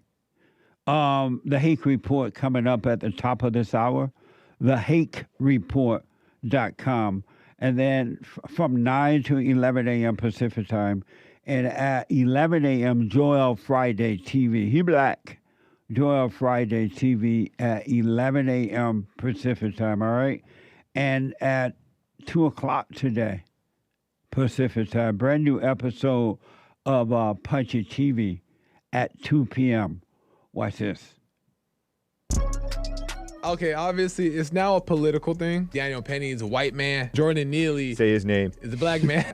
My dog probably could have foreseen that it was going to be a racial thing. The conservatives fall into doesn't even have a mocking dog. and judging the ridiculous blacks, and then they fall into judging us whites. That's a good point, because the judgment is what's keeping it going. What's the difference between a Christian and atheist? I got rid of depression. What do you got to say about that? Tell me your little science book. How do you do that? I really want like the Trump type of Christianity. If we say that Trump is the standard, right, and there are coming onto the spectrum through these onboarding, people, maybe like Ben Shapiro is a gateway drug to yeah, white exactly. Don't judge good or bad, you're wrong if you do that. Punchie TV at 2 p.m. today, and at 4 p.m. the American Anchor Baby. The American Anchor Baby. All right. We have a challenge grant. We got to raise $50,000. Almost there. We like right there almost. Someone said, "Hey Jesse, we'll help you raise some money, get you through the holidays," and blah blah blah. Right? They love Bond. They've been helped by Bond, and so they said, "I'll give you up to $50,000 if you could just raise another $50,000." They're like, "Okay, pretty cool. The people are going to help us. I'll let them know." And so you all are jumping in and helping. We're almost there. Go to rebuildingtheman.com. It's tax deductible. Rebuildingtheman.com. Or call 800-411-BOND.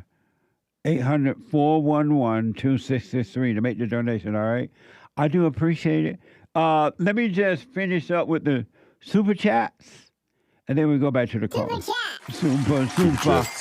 And so to Maze, we never done the soup kind of thing in the woods. Right. Did your mama make it in the woods? Mine? Yeah. Well, she called it good soup, and it was just basically... Anyway, no, she didn't make it in the woods. She made it in the kitchen. Maze sound like, if I'm from Alabama, I should know because everybody seems to have made it in the woods. My mother made it in the suburbs. See, she white. Paul, Paal, gave a Cash App, and thank you. No message. Thank you, Paul. Amazing. Joel's... Paul, right? Maybe. Paal. I'm not sure how to pronounce that. Oh, okay. I didn't look it up. Thank you, Paal. Appreciate it. Joel's Mexican cousin bought a diamond. Saying happy holidays is beta. Merry Christmas.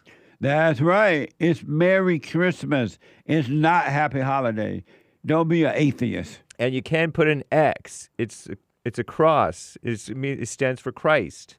You say you can? You can. You can say Xmas. SMAS? It's not Xing out Christ. Yeah. You can say SMAS? Mm-hmm. Nice. Yep.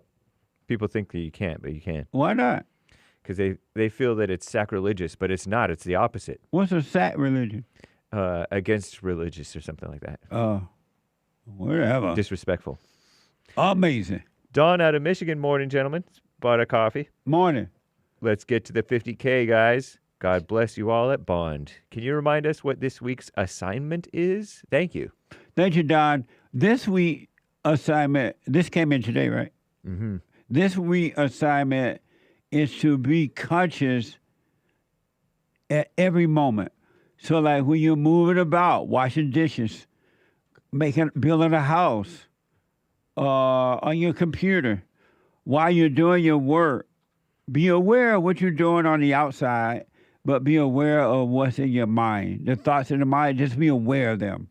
Really, it's going to blow You ever done that, Hake? Paid attention to the thoughts while I'm working? Yeah. On rare occasion. And what's it like for you when you do it? It's a little bit more doable. Yes. Yeah. The more you do it, the easier it becomes because you're being separated from the thoughts, from your enemy, from your Judas. You've been separated because you're aware. That's all you have to do is be aware of it. That's amazing, huh? It is. Amazing. Thank you very much. Shout out to Dawn out of Michigan. Keaton bought a coffee. Would love to come to church on Sunday in person, but I'm all the way out in England. Would you ever consider doing something over here in the future? We need you and your message in our country right now. I absolutely would. There are people that we're talking to that want to make sure that I will come, and they try to put something together over there in Canada, England, and all around, to be honest with you. Amazing. So, yes, I would come. Thank you. Hannes, 10 coffees, very generous. Thank you. 3 times, stick with it. 3 times the lady I love you. You're ones. Thank you very much. I appreciate it. And he says, Merry Christmas, Jesse and crew, and good Yule tidings. Just a white thing. 2. Right on. Christmas tree emoji. Snowflake emoji. Nice. And Merry Christmas to you. And we appreciate you. And thank you for your support. Tony bought a coffee shout out from Northeast Pennsylvania. WB. Don't know what that is. Hopefully not bad. Beautiful weather here. Enjoy the great outdoors of Northeast Pennsylvania. Have a great day, everyone. Amazing. You too, and thank you for your support. Cesar, 3 coffees. Jesse, thanks for explaining why we need to drop our morals again this past Friday. It was almost as if a light turned on within me, and now I truly understand and can see. Right on. Stay with it. Stay with it. Stay with it. If you want to be free, drop your morals. Really. Drop your morals, and you will walk out of prison as a free man or woman. Really. You got to drop them. And if you don't know what that means, podcast last week's show, and you understand what he's referring to. Thank you. Two Wives, Two Mothers says, if I don't know what to do, I do nothing. If I don't know who I am nothing. Thank you, Jesse, for helping me to free myself of all false identities. Nice. Stay with it. Stay with it. Don't pick up any new identities. You want to be free of all ideas. All right? And then the real you will appear. Stay with it. Thank you. And no I in Jesse. Right. Hokaji C. bought a coffee. Jesus told me you learned about him from the Bible, and to tell your followers start learning more about him, not by man, but by studying the scriptures as Jesus did. Have a blessed day. Thank you. Oh, amazing. Appreciate it. Let's stop right there for right now. Okay, we'll read the rest of them later, guys. I want to get response from you about Danny Penny's situation right now. According to this report from Fox, after a judge granted a motion to dismiss top charges in the Danny Penny case, jury will resume deliberating in the subway chokehold trial on Monday. Watch this from Fox. The judge in the Daniel Penny trial giving an unprecedented lifeline to Alvin Bragg and the prosecution. He's dismissing the most serious charge of manslaughter in the second degree after the jury was deadlocked on it all day. But Penny still faces a second lesser charge for negligent homicide. Let's go right to CB Cotton, who is live outside the courthouse in New York City. CB.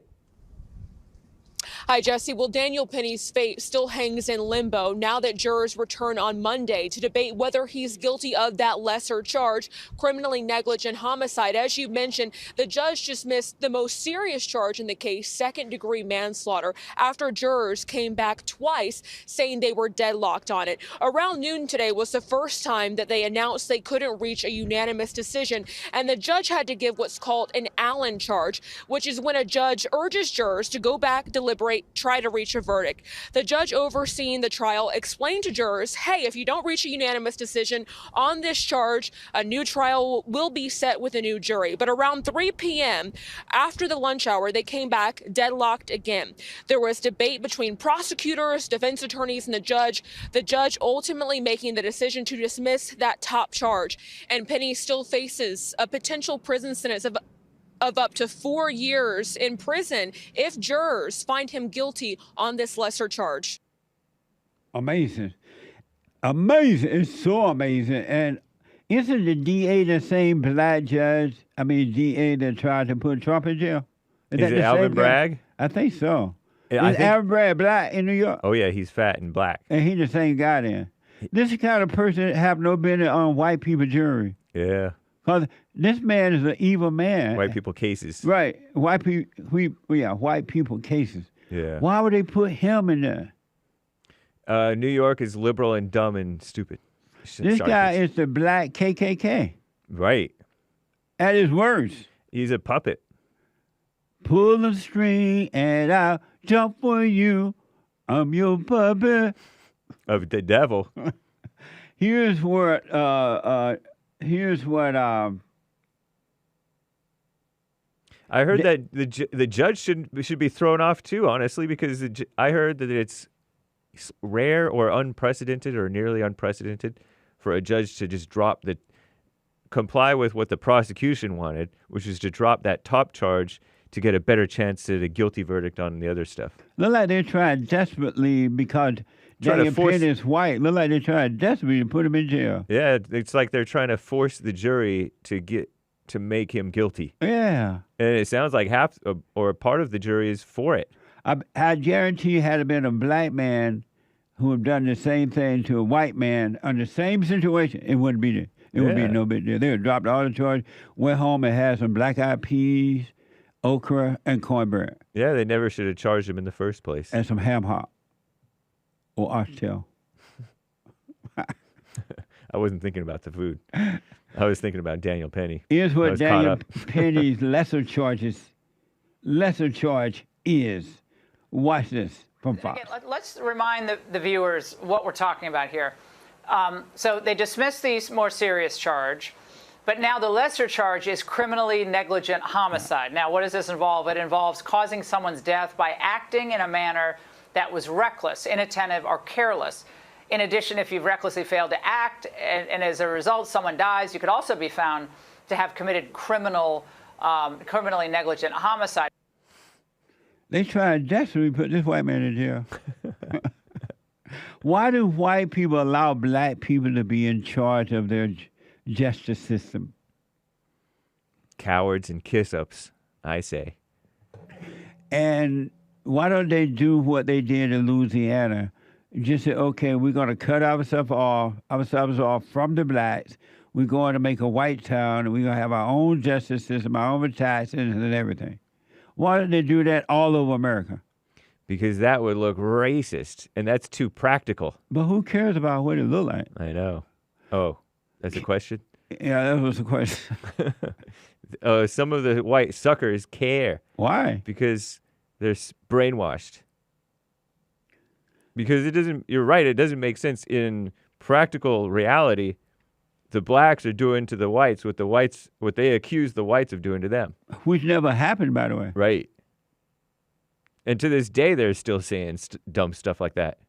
They're lying. Uh-huh. The so-called co-founder of Black Lives Matter out of New York claims they will not find a white man guilty for killing a black man in the modern day America. Watch this from Fox.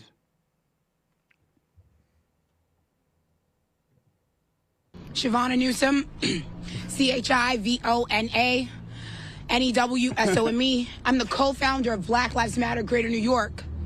I stand here heartbroken because I have to hug a father who knows that the murderer of his son will most likely go free, who has to look in the face of a jury that no matter the facts, no matter the expert witnesses, no matter the people yelling on that train that day to let Jordan go, you will kill him.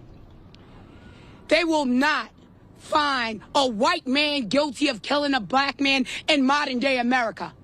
This is no different than Jim Crow. This looks like a picture out of the picture book when you look at that anonymous jury. We have baby boomers who were there during Jim Crow on this jury.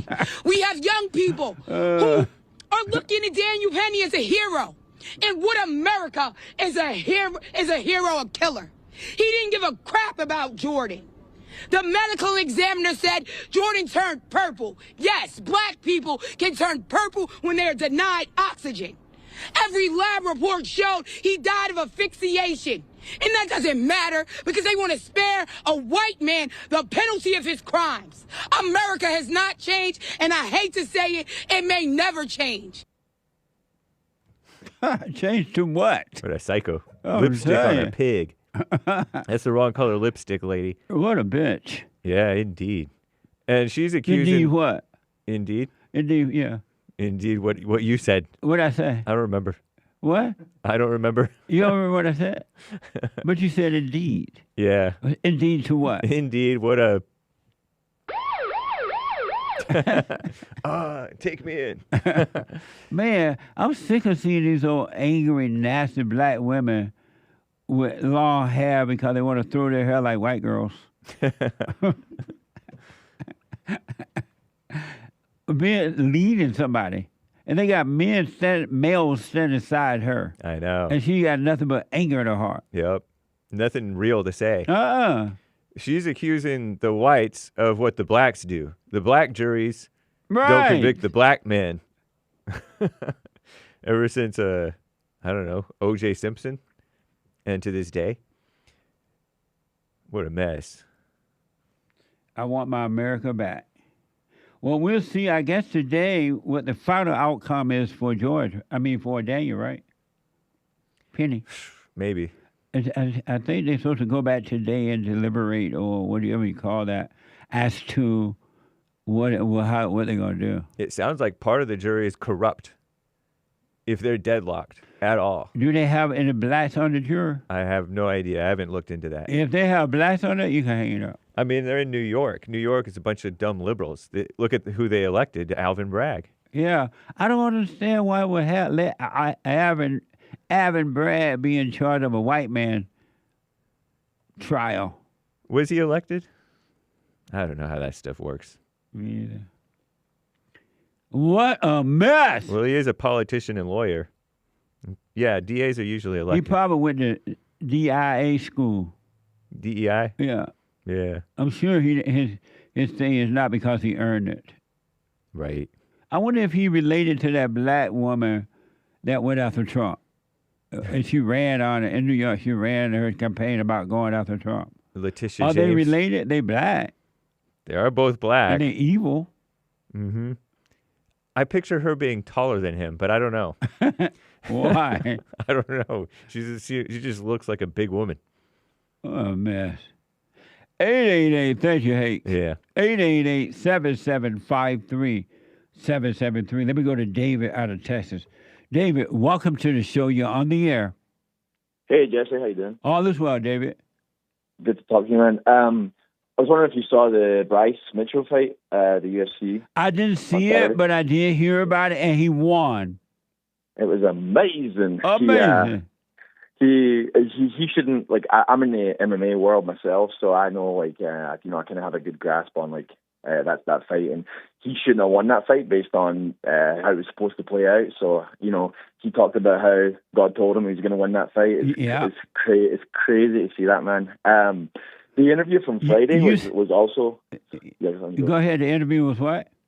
The interview was amazing. Like, he said so much interesting stuff. It was amazing to listen to.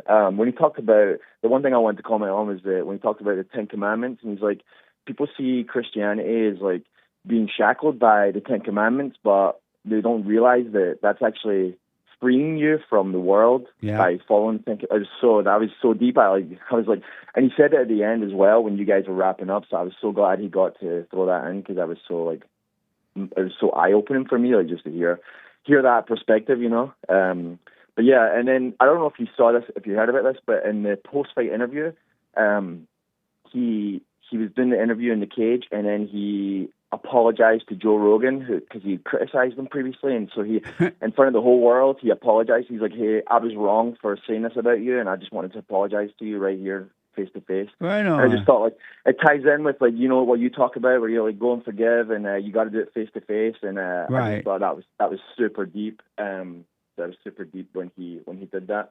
Amazing. I do for those who don't know, you can check Bryce Mitchell's interview out on the fallerstate.tv. It was amazing.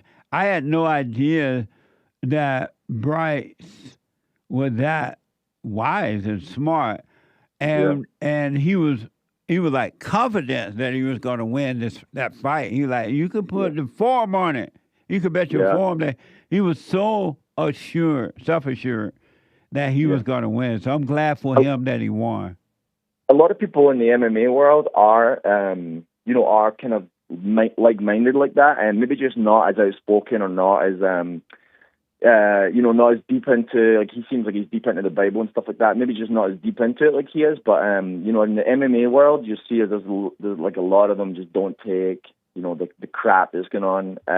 And it's interesting because, these guys all have these crazy discipline lifestyles, and then they go out there and they basically fight man to man, hand combat. So it's that world is a different world. And the CEO of UFC as well, he's also known for being well outspoken about support for Trump and all that. So these people are just wired differently, and I think that it seemed that way.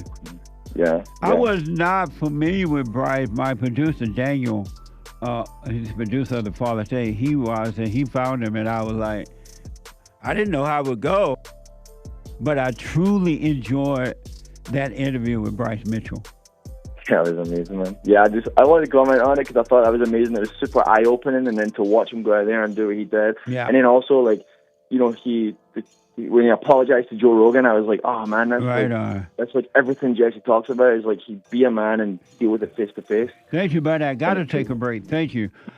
Back in a moment. Hate news, not the fake news. We have a counseling service, and I have to admit, thanks to God, it is the best counseling service on this side of heaven.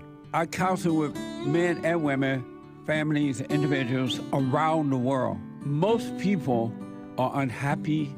They're miserable. They have rough lives. They're depressed, suicidal, young and old. of all races. I understand, I know why, and I do understand it. Because exactly what's happening in me is happening with everybody outside of me, inside of them. And I've noticed that with those who really, really, really want to understand, they overcome it just like that, out of one counseling session. If you need counseling, you can go to rebuildingaman.com or call 800-411-2663. 800-411-BOND. Best counseling service on this side of heaven.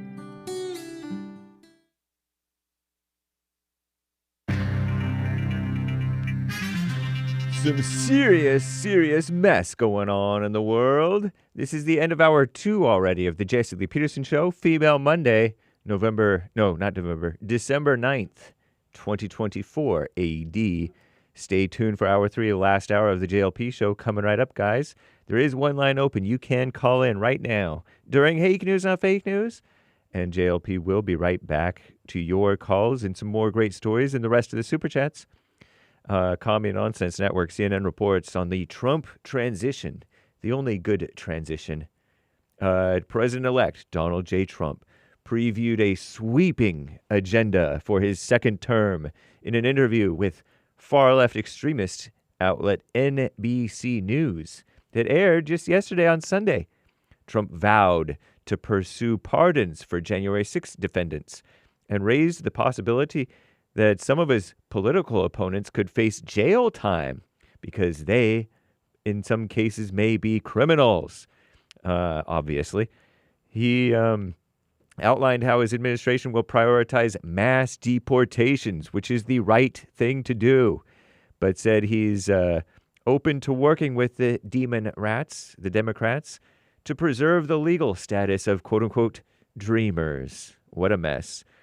Often used term for illegal aliens who were supposedly brought to the United States as quote-unquote children that Obama unconstitutionally granted a false amnesty, and they've upheld it forever, they being the criminals in the government.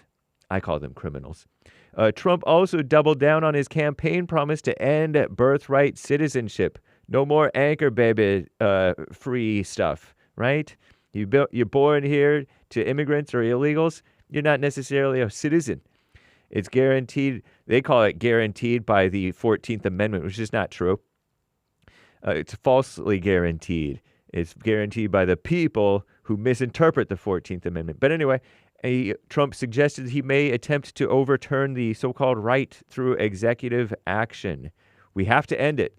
We're the only country that has it. He falsely said, they say. As Commie Nonsense Network, CNN, has reported, about 36 countries provide automatic citizenship to people born on their soil. What a mess, huh? Suckers. And a TikTok ban.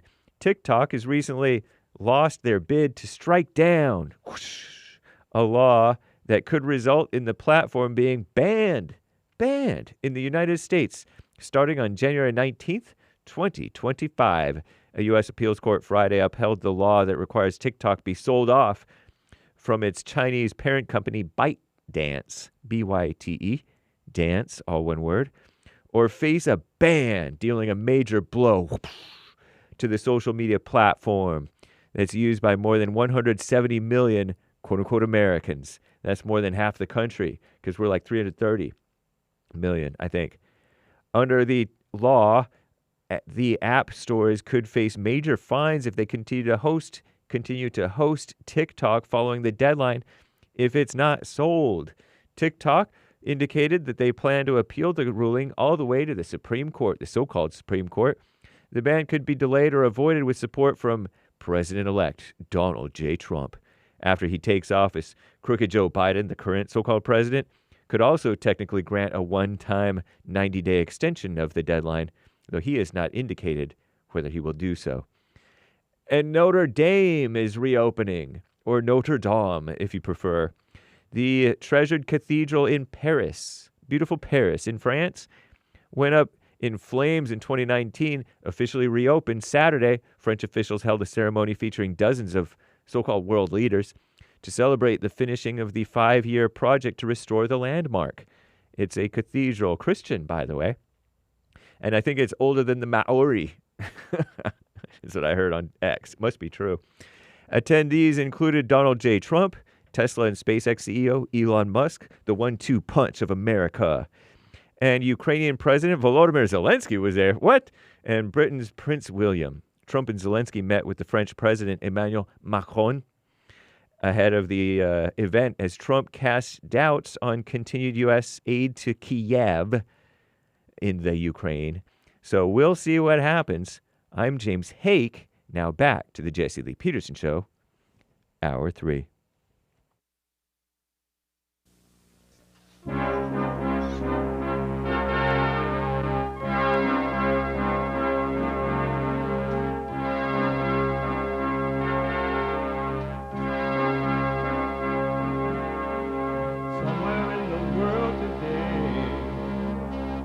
Got to stand up strong, face the truth about themselves, to understand what went wrong. I know we can find a way.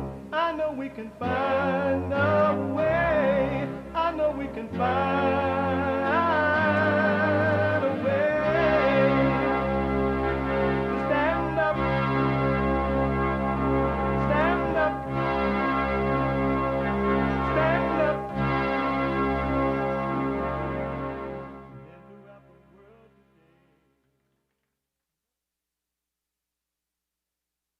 Uniting the races with truth instead of dividing them with lies. We're also rebuilding the family by rebuilding the man.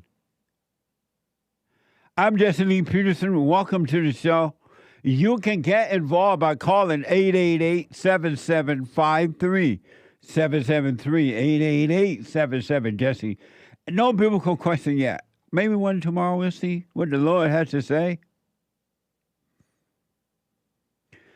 You can get involved by calling 888-77-JESSE. If you're out and about, running around, trying to hurry up and get across the border before the Great White Hope gets in there, or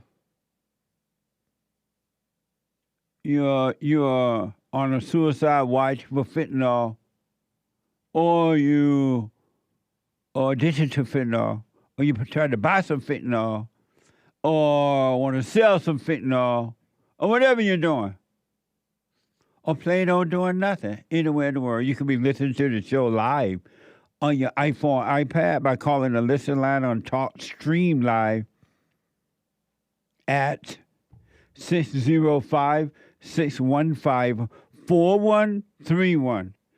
605-615-4131. And Merry Christmas. Merry Christmas. I hope you've been nice. To donate and have your comments read out loud, go to Buy Me a Coffee. BuyMeACoffee.com/JLP Talk. Or Bond JLP Cash App.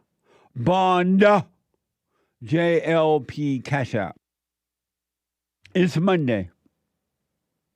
It's the third hour of the show on Monday.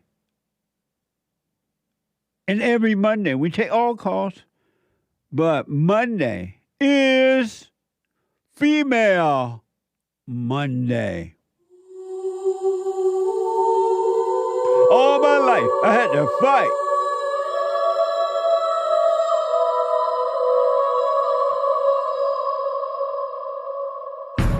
I like to make men uncomfortable. All my life I had to fight. Let women take over. Some of us believe that women are getting paid less than men. I proudly say I'm a feminist. Thank you. Deep in their soul, they want to be home with those babies. We've been lied to for so long.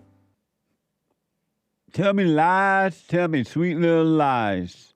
I want to know from you, before I go back to this phone here, who is accountable for this? I'm about to play a soundbite, and I want to know from you, who do you believe is accountable? This is from the New York Post.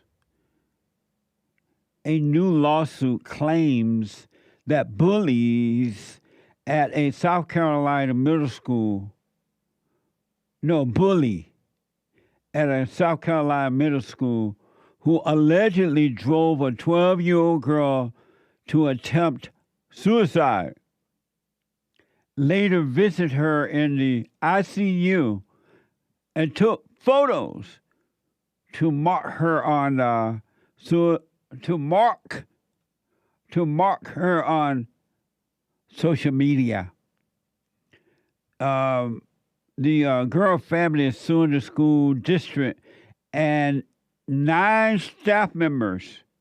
So some bullies, according to a report, bullied this girl, and then she had to go to the ICU, according to a report, and they went and took pictures of her in the ICU and put it on social media. And the girl family is suing the school district and 9 staff members, accusing them of negligence. Why is this from Fox? A new lawsuit alleges bullies went to extreme lengths to taunt and torture their victim. Kalia Turner's family in South Carolina says she was 12 years old when she tried to hang herself in 2023. This is after 5 other teens at her school physically and verbally abused her for a year. And it doesn't end there. Turner survived that suicide attempt, but has serious injuries. She was legally dead for 8 minutes and suffered brain damage and did not come out of a coma for weeks. According to the lawsuit, those same bullies snuck into the hospital room and took photos of Kalia and posted them on social media. Kalia's family have also accused school faculty members and the district of negligence. Mason, who do you blame for that? Is this a black school she's at? What the? You know, it's so unfortunate. If anything is unfortunate in America, there are many things. But one thing, it's like everybody is a victim. Everybody. And they mama if you're black, and their mama if you're white. Except baby Jessica daddy. It's a victim. When did you become afraid of bullies? Bullies have always and will always be around. Because bullies are evil, whether young or old. So you got to have evil around all the time. When would the parents teach their children to stand up for themselves?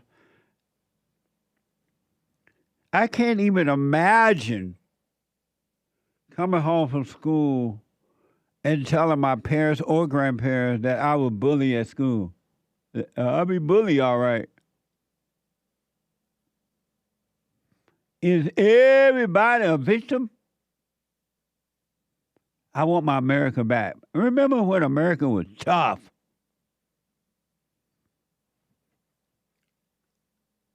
When America was tough. Remember those good old days?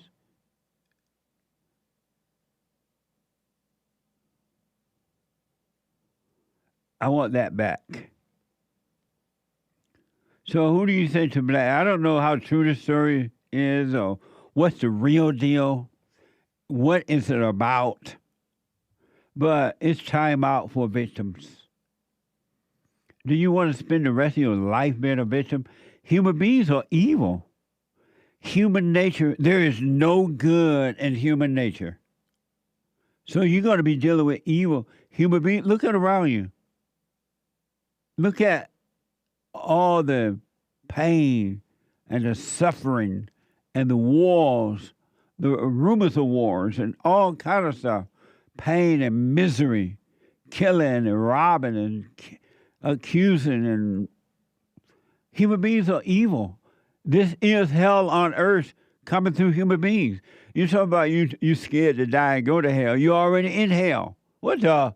You're afraid to come out of hell.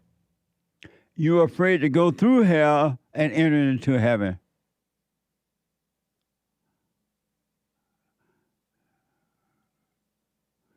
And why are they calling you right? Why are they calling them bullies when they're allegedly criminals? if they put somebody in a coma. That doesn't sound like a bully to me. America, get back on the right track. You got the great white hope now. It's okay to be an American again. It's okay to love America. It's okay to know that America once was and can be great again. Really, it's okay. And so it appears that in this next story, it appears that this 13-year-old girl is being held accountable. Somebody's being held accountable. What the? From Fox.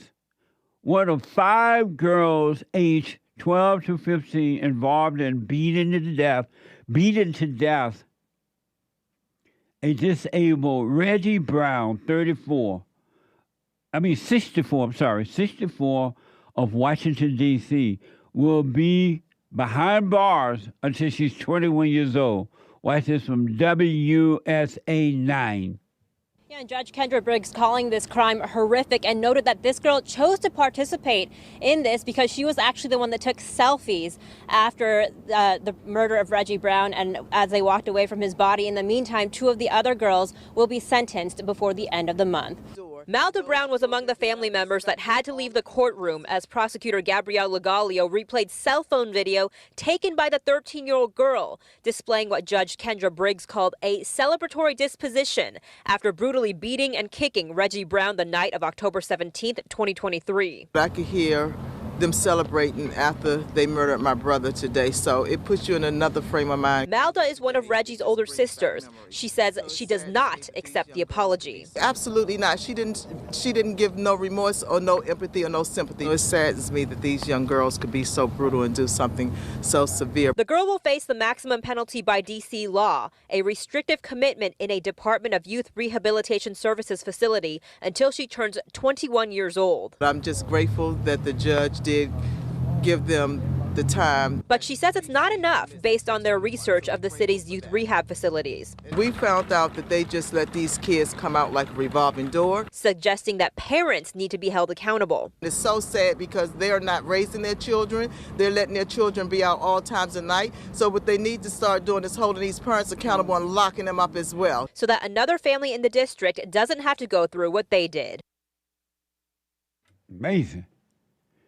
Now, do you believe me when I tell you that human beings are evil? There's nothing good in human nature. And when you say, oh, I'm looking for something good in human beings, there's something good, and nothing there, Oprah. Let Oprah know ain't nothing good in human, and stop trying to act like she's looking for something good in human beings. There's nothing there. Human nature is evil. Human nature is evil. And the hardest thing for human beings to admit that they are evil, especially women. The last thing a woman would do is admit, well, there's some now who want to overcome their fallen state, their hell, their misery. They are admitting that they're evil. But the last thing a woman want to do is admit that she's evil.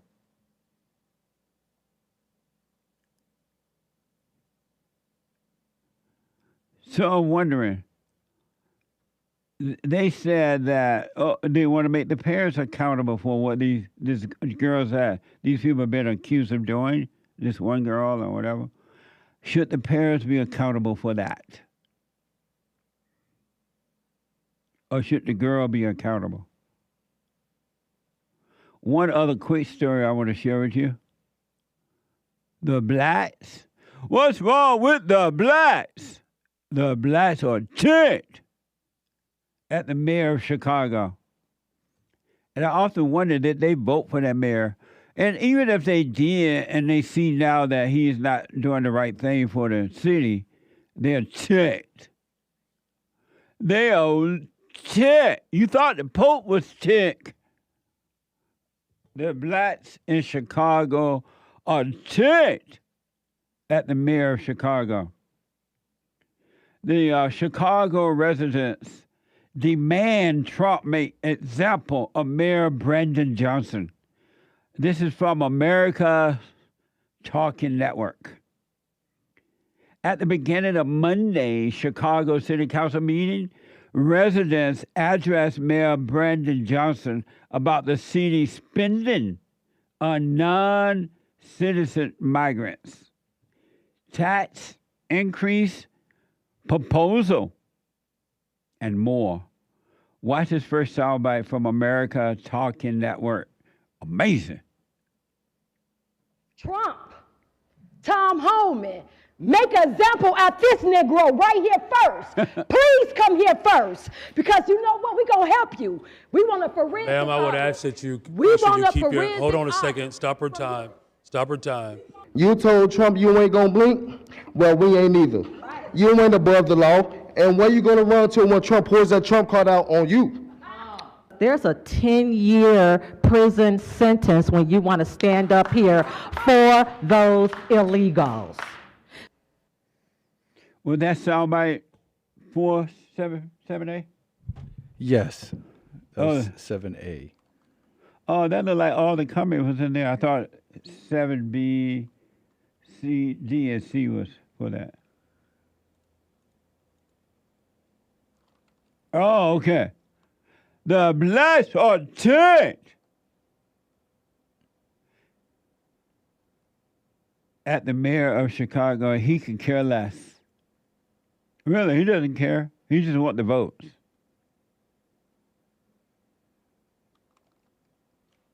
Here's another soundbite from that meeting.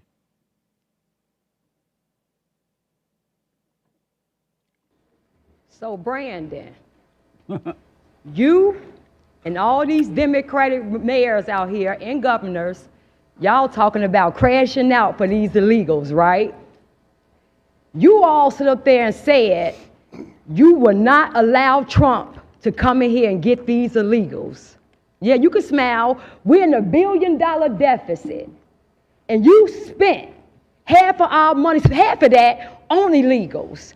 You campaigned and doubled down that you would not raise property taxes. I ain't gonna do that. You campaign went around doing that. And here we are right now. You wanted to raise our taxes $300 million. They shut it down. Now we back here for $150 million. Okay. See, this is what we asking now. Since you want to crash out, some of y'all say y'all willing to go to jail for it. Trump, Tom Homan, make an example out this Negro right here first. Please come here first, because you know what? We're going to help you. We want a forensic. Ma'am, I would ask that you, hold on a second. Stop her time. Amazing.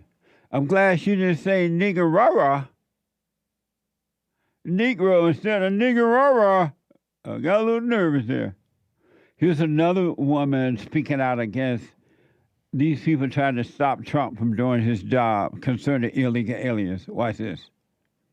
I believe this only last clip I have is the white man's comments. Oh, yeah? Mm-hmm. But 470, these things are all screwed up. I don't know what is what, to be honest. Because I thought the first soundbite was about what was happening. Kind of introduction to the city council meeting. That was 7A that I played. You played 7A? Correct. The first soundbite, right? That's what it's titled. And then 7B? The only one I have left is 7C, which seems to be the white man's comments according to the packet. Oh, Lord. What a mess. What a mess.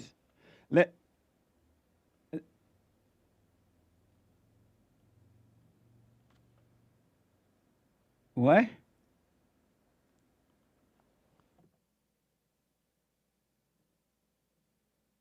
Sorry, folks. We try to figure out these soundbites. My producer, Black. So it looks like I have 7D now. So let's have it. This is the other black woman? Yes, black woman with a hat on. Let me hear it.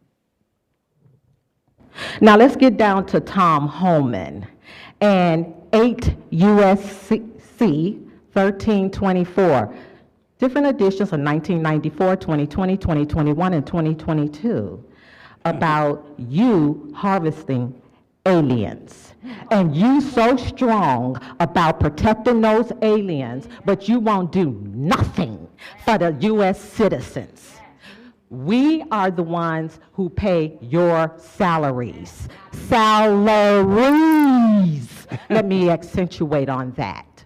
But yet, you want to overlook us like we don't exist. Well, you're not going to exist for the next election, because there's a 10-year prison sentence when you want to stand up here for those illegals. Amazing. It's about time the blacks wake up and realize they were just a vote, and now they bring the illegal, they don't need their votes. They thought that because they vote for black politicians that they were loved by the black politicians. They're not.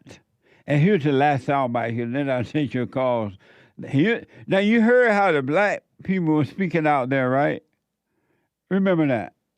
What how this white man commented on the same issue. Today I stand here as a concerned citizen to speak out against the leadership of Mayor Brandon Johnson, a leader whose actions and affiliations are doing a disservice to our once great city. Under the current mayor's administration, we've seen a disturbing trend. A mayor more concerned with pandering to special interest groups and non-taxpayers than with making the tough, necessary decisions to move this city forward.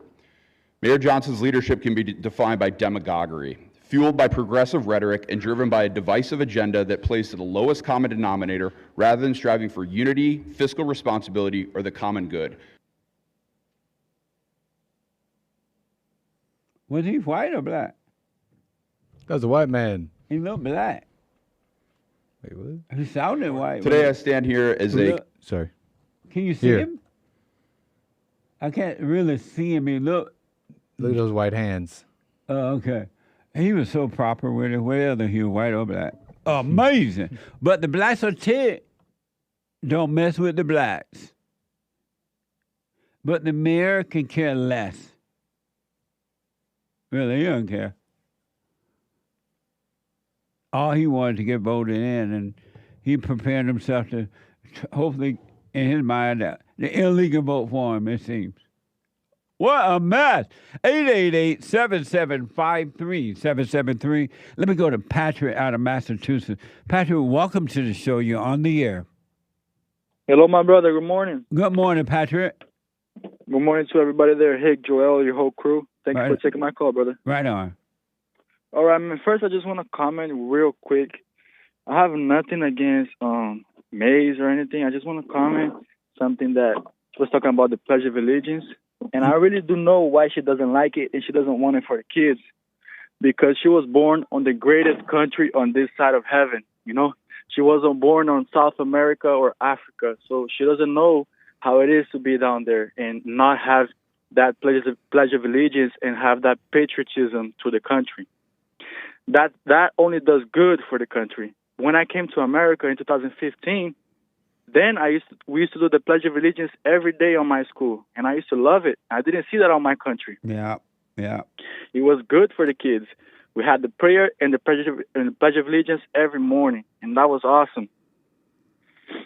I just wanted to comment on that. That's a very good point.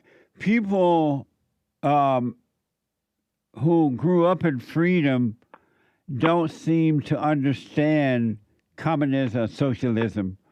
And you make a point. I just, Mays doesn't know the difference between socialism and communism, and that's why they can't appreciate prayer in the schools and the Pledge of Allegiance to the flag. They don't have the same understanding. You make a good point, Patrick. Yeah, when she said it, I saw that.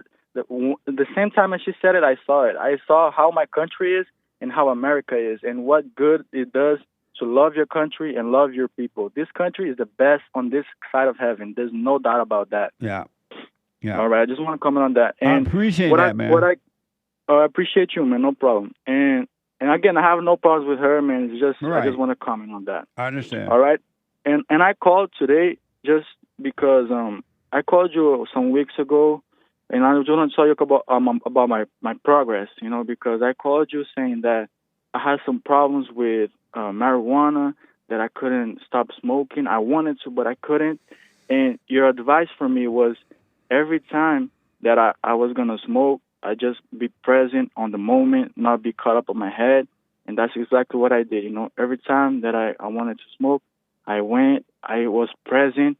And man, after 3-4 days after I did that, it just changed, man. Like I didn't get the urge anymore. And I saw that the thing that wanted me to smoke, it was not me. It was never me. Yeah. Never. Myself, the person that I don't know who it is, that is me, that I still don't know who it is. Yeah. I don't know who that is, but he doesn't want to smoke, man. Like yesterday I was working, and Sunday, man, every day. And the guy that I did the job, he was like, "Oh, you smoke weed? You want some weed?" I said, "No, man, I'm good." I didn't even thought about two times. I just said no because I had no urge for it. Yeah. No, I'm present all day, every day, and I can realize that I don't need that for myself. The real me never wanted that. That's right. Absolutely. That's amazing. That's amazing, and I want to appreciate you so much for what you did, man. I'm not counting that as a win.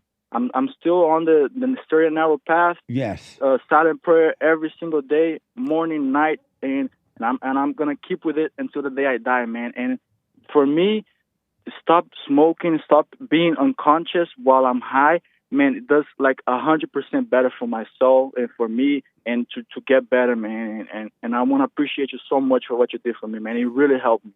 Well, Patrick, if you stay present, practice staying present, and you haven't seen anything, your whole life will be made perfect. You're going to have an amazing life because you're going to be walking in the light instead of in the darkness of your imagination, of your thoughts, right? Your thoughts are not your friend. They are your enemies, and they hate you.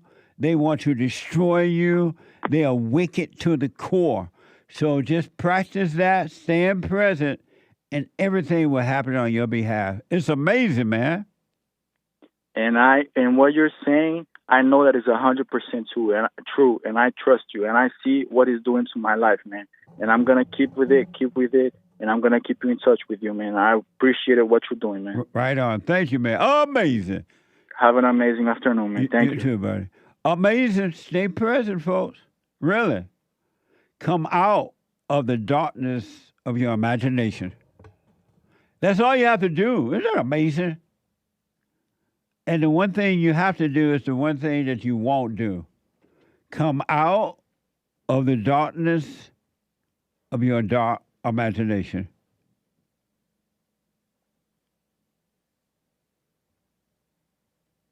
Let me go to Daniel, a first-time caller out of Florida. Daniel, welcome to the show. You're on the air.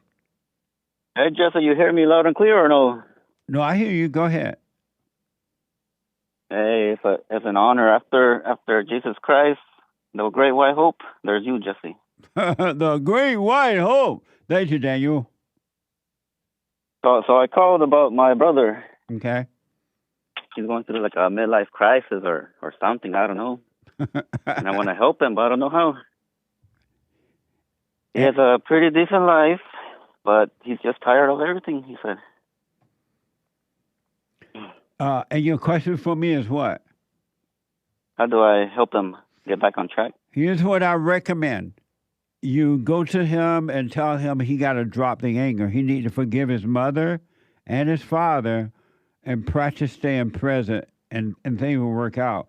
But if he doesn't take that advice, there's nothing you can do. You just have to let him suffer and whatever, let him live in his hell.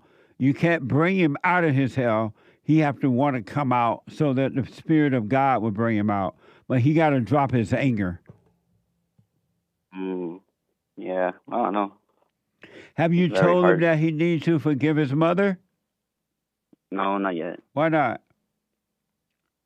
Yeah, well, I've been thinking about it, how to come around it, and then why not I've been just telling him tell him? everything. Yeah, because he doesn't like taking advice. I don't think he will want to do that. Well, then if he doesn't, let him suffer. He love his hell. He love his misery, and there's nothing you can do about it, so just leave him in his hell. I mean, I'll give it a go, but, maybe I'll tell him to call you. All right. Or no. Yeah, if you want to call, absolutely. But Daniel, remember, most human beings love being angry. They love being suicidal. They love being lonely. They love their misery. And you have to leave them in their misery and don't think or feel anything about it. Okay, understood. So tell him he got to forgive, but if he doesn't want to, let him suffer. There's nothing you can do about it. All right. Let me know how it goes. All right. Thank you. Thank you, Justice. You're welcome, buddy. Let me take a quick break. 888-77-JESSE. Back in a moment. The chance is now open on D-Live. I totally disagree with the way things are going, but you can't be angry because that's what the enemy wants. He wants to control you. They do things to make you mad so they can control you. It's like being married. And the wife...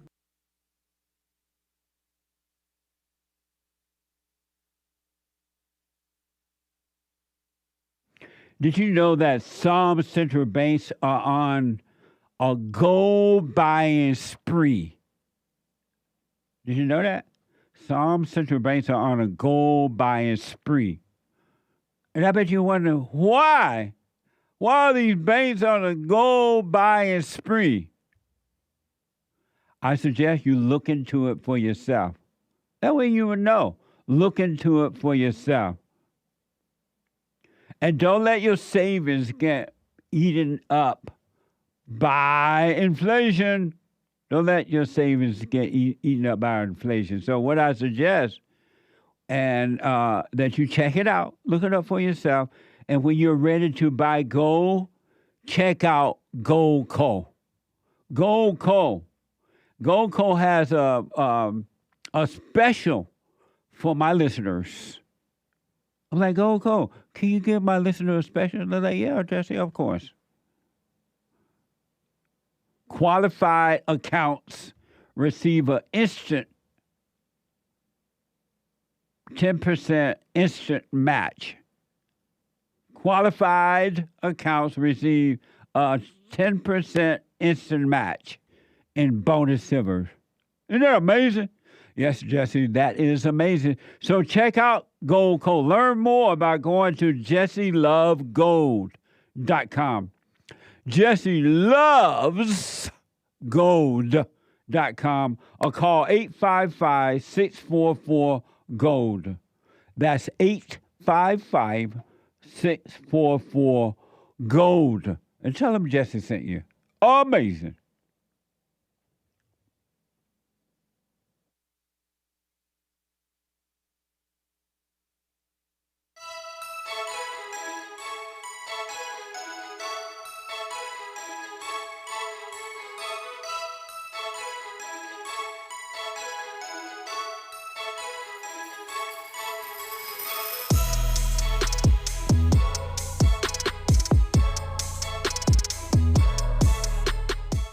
Okay, welcome back.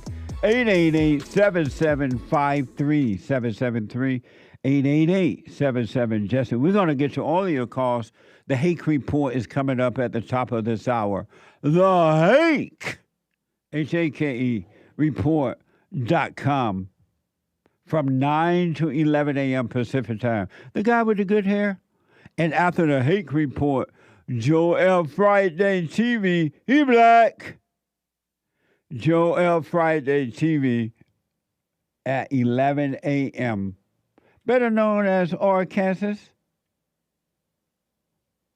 And at 2 p.m. today, Pacific time, Punchie TV at 2 p.m. Brand new episode. Watch this. Okay, obviously, it's now a political thing. Daniel Penny is a white man. Jordan Neely. Say his name. Is a black man. My dog probably could have foreseen that it was going to be a racial thing. The conservatives fall into just mocking and judging the ridiculous blacks, and then they fall into judging us whites. That's a good point, because the judgment is what's keeping it going. What's the difference between a Christian and atheist? I got rid of depression. What do you got to say about that? Tell me your little science book. How do you do that? I really want like the Trump type of Christianity. If we say that Trump is the standard, right, and there are coming onto the spectrum through these onboarding, maybe like Ben Shapiro is a gateway drug to yeah, white exactly. Don't judge good or bad, and you're wrong if you do that. Nice. At 2 p.m. And then at 4 p.m., the American Anchor Baby, flying high. Not off pot, not off fentanyl, but natural energy. Given to him, not even on loan, given to him by God. And one of the best pilots on this side of heaven.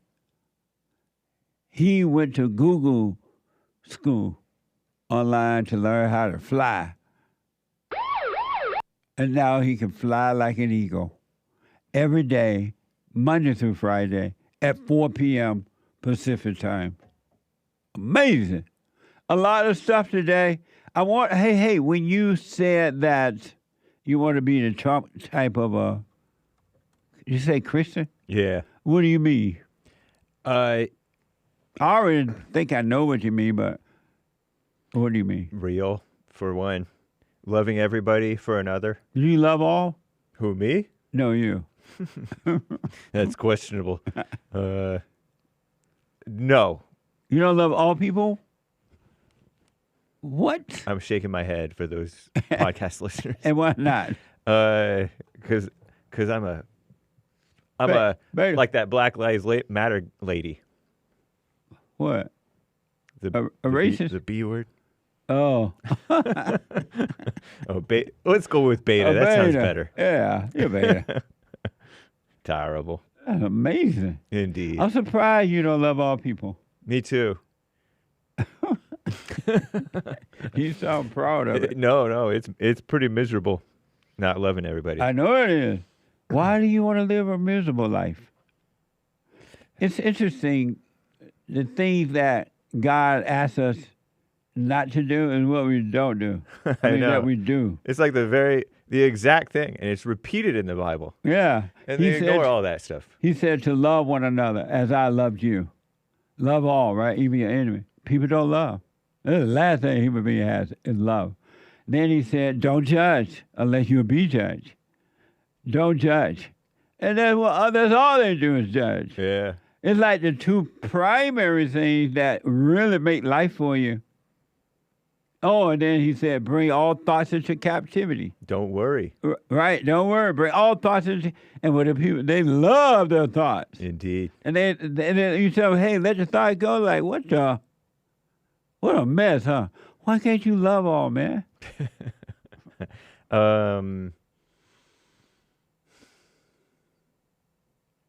Maybe it's just habit.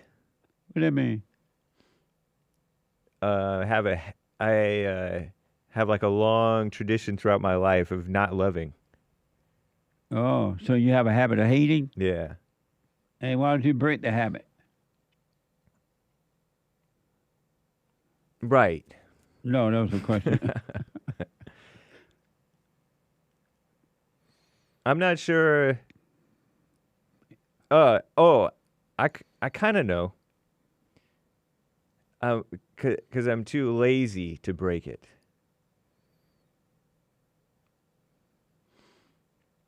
Something like that.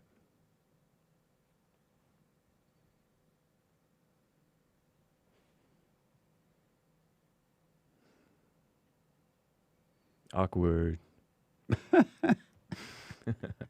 Whatever. What a mess. It is. Of the Hake report. You're making me blush. It's hot in here. It's always hot and stuffy in here, honestly, though. It ain't that hot. I know. Anyway. Fire. Super chat.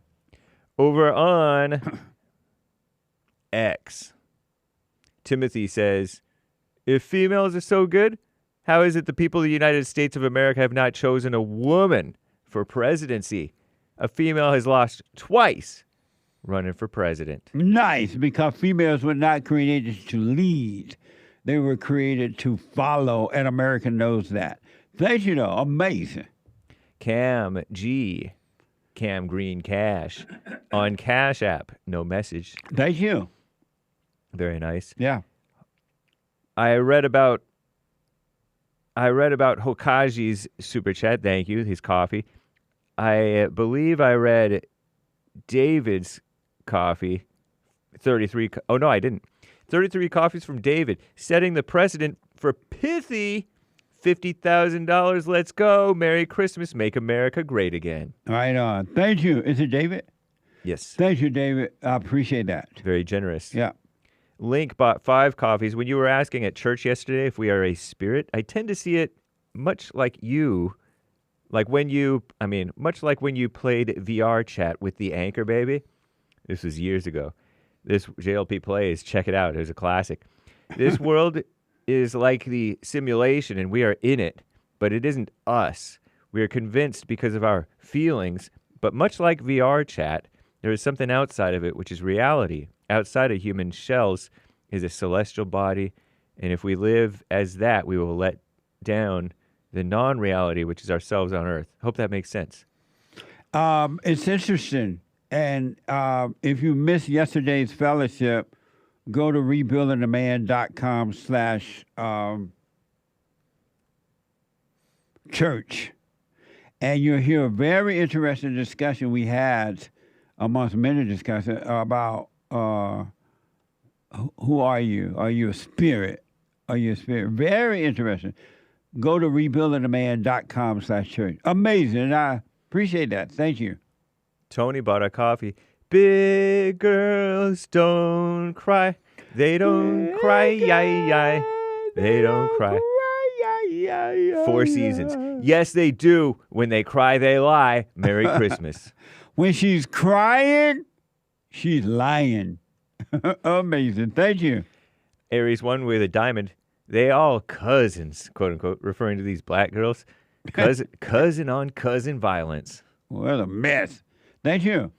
Tony bought another coffee. I, for one, love my country, honor my country, appreciate my old recliner I sit on every morning while watching the Jesse Lee Peterson show. There you go. I appreciate that. Thank you. Because I know I could be sitting on the riverbank across the street watching the birds fly by, freezing my ass off. God bless the Republic of the United States of America. Absolutely. Thank you. Shout out to Aries 1, Joel's Mexican cousin, Games for Rec Misty, and the rest of the supporters over on the D Live crew. And thank you guys. I do believe that is all for now. Amazing. Thank you. So, I really appreciate it, folks. Thank you. Joel can be Joel. It could be called Joel or Joel, right? That's right. Any other? Does it have another? Not that I'm aware of. Either Joel or Joel? Right. Oh, okay. Amazing. Emily is out of Indiana. Emily, welcome to the show. You're on the air. Hello. Hey, Emily. Hi, how you doing? All is well. Thanks for calling. Well, good. I've been listening, and I saw Hake just a minute ago when he said he doesn't love all people. Right. I want to help him out on this. I want to help him out. Thank That you. was a struggle with me a few years ago. If you think about it, God commands us to love one another. That's a command. Yes. But guess what he doesn't do? He doesn't command us to like. You have to earn that. To like? So I think, yes, you don't have to like everybody. And to me, like is more important because it's like when you're married. You can be with a man that you love to death. You just love him. But if you don't like him, you can't stay with him that long because like that has to be earned. You know what I'm saying? But there's you have to earn, but you can't. You have to earn it to be liked. But you can't earn love, and there's no such thing. No, you can't. There's no such thing as like. Oh yeah, there is. No. Oh yeah, there is. It's either hate or love. No, there is no that's not gray true, area. That's not true. That's no, not true. There's no such thing. Yeah. Where you get like from? Because like is your personality. Like is how you act. Like is who you are. No. So, yes. I'm telling you, Jesse, listen to me. I was married twice, and both men, I loved them. but I didn't like them after I got married to them because they changed. Because then you never loved them then.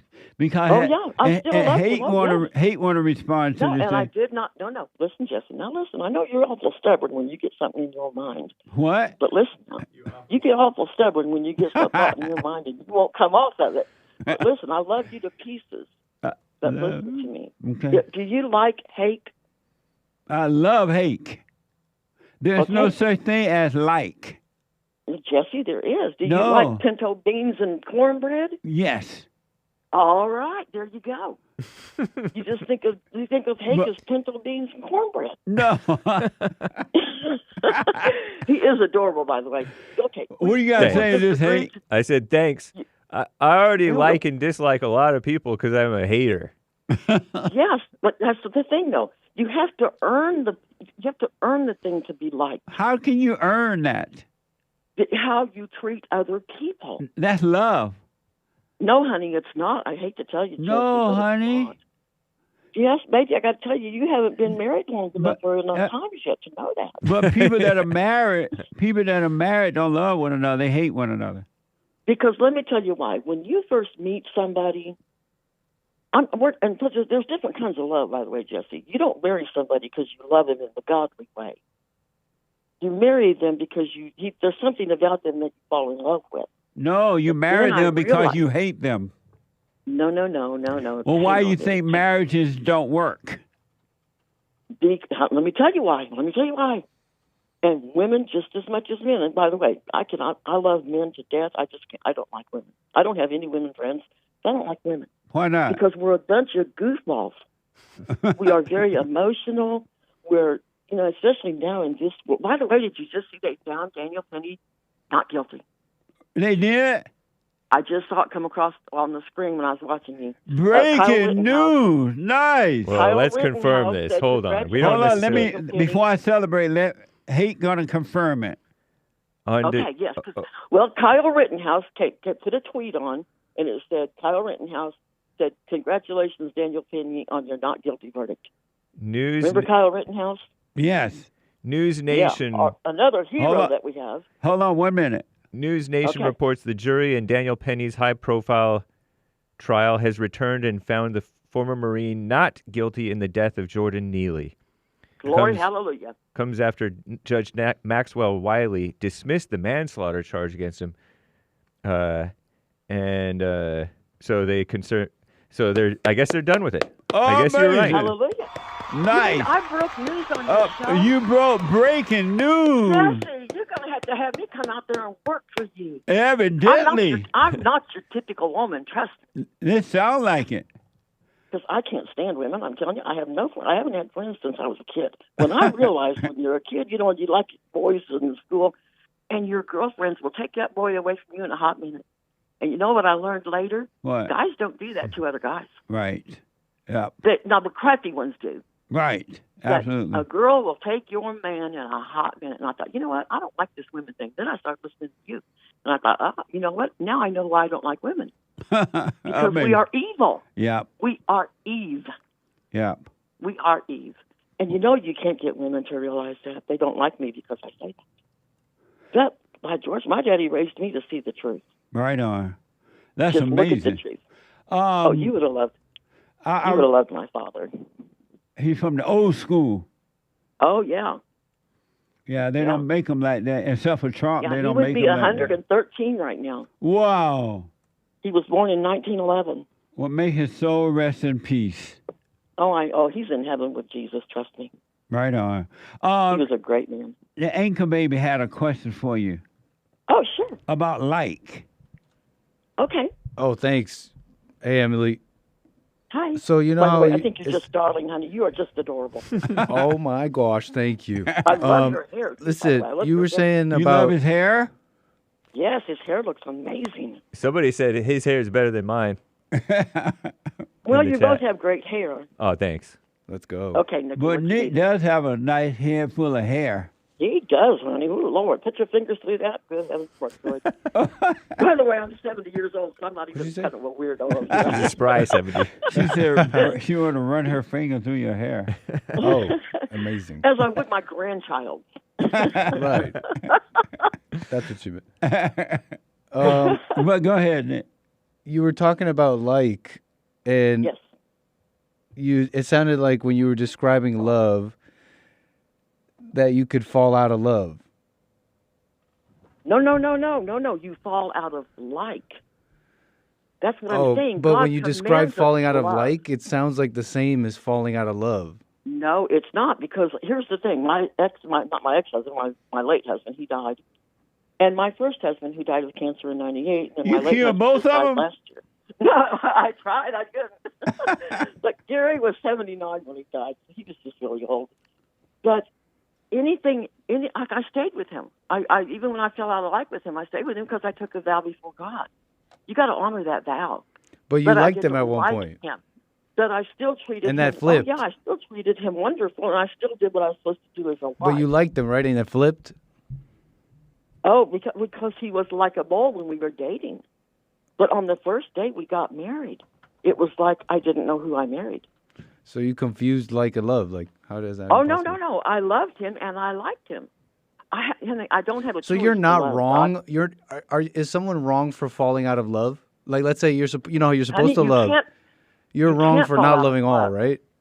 If you fall out of love, then you're not following God's command. Okay, You but have yet to you can love fall out of like, and there's no problem with that. You can fall out of You can do like, that all day. which means It sounds if like you like fall out is of just a way of like- justifying not loving. Oh, wait a minute. What does the Bible say about showing yourself friendly? That's like. Amazing. Thanks, Emily. Emily, let me ask you before we run. I got to run here. Okay, baby. I appreciate it. Let me ask you this. I forgot what I was. Thank you for the breaking news. Yeah. You are welcome, honey, and I appreciate you guys so very much. I love y'all so much. I appreciate that. You are just right on in so many things you do, and I pray for you guys.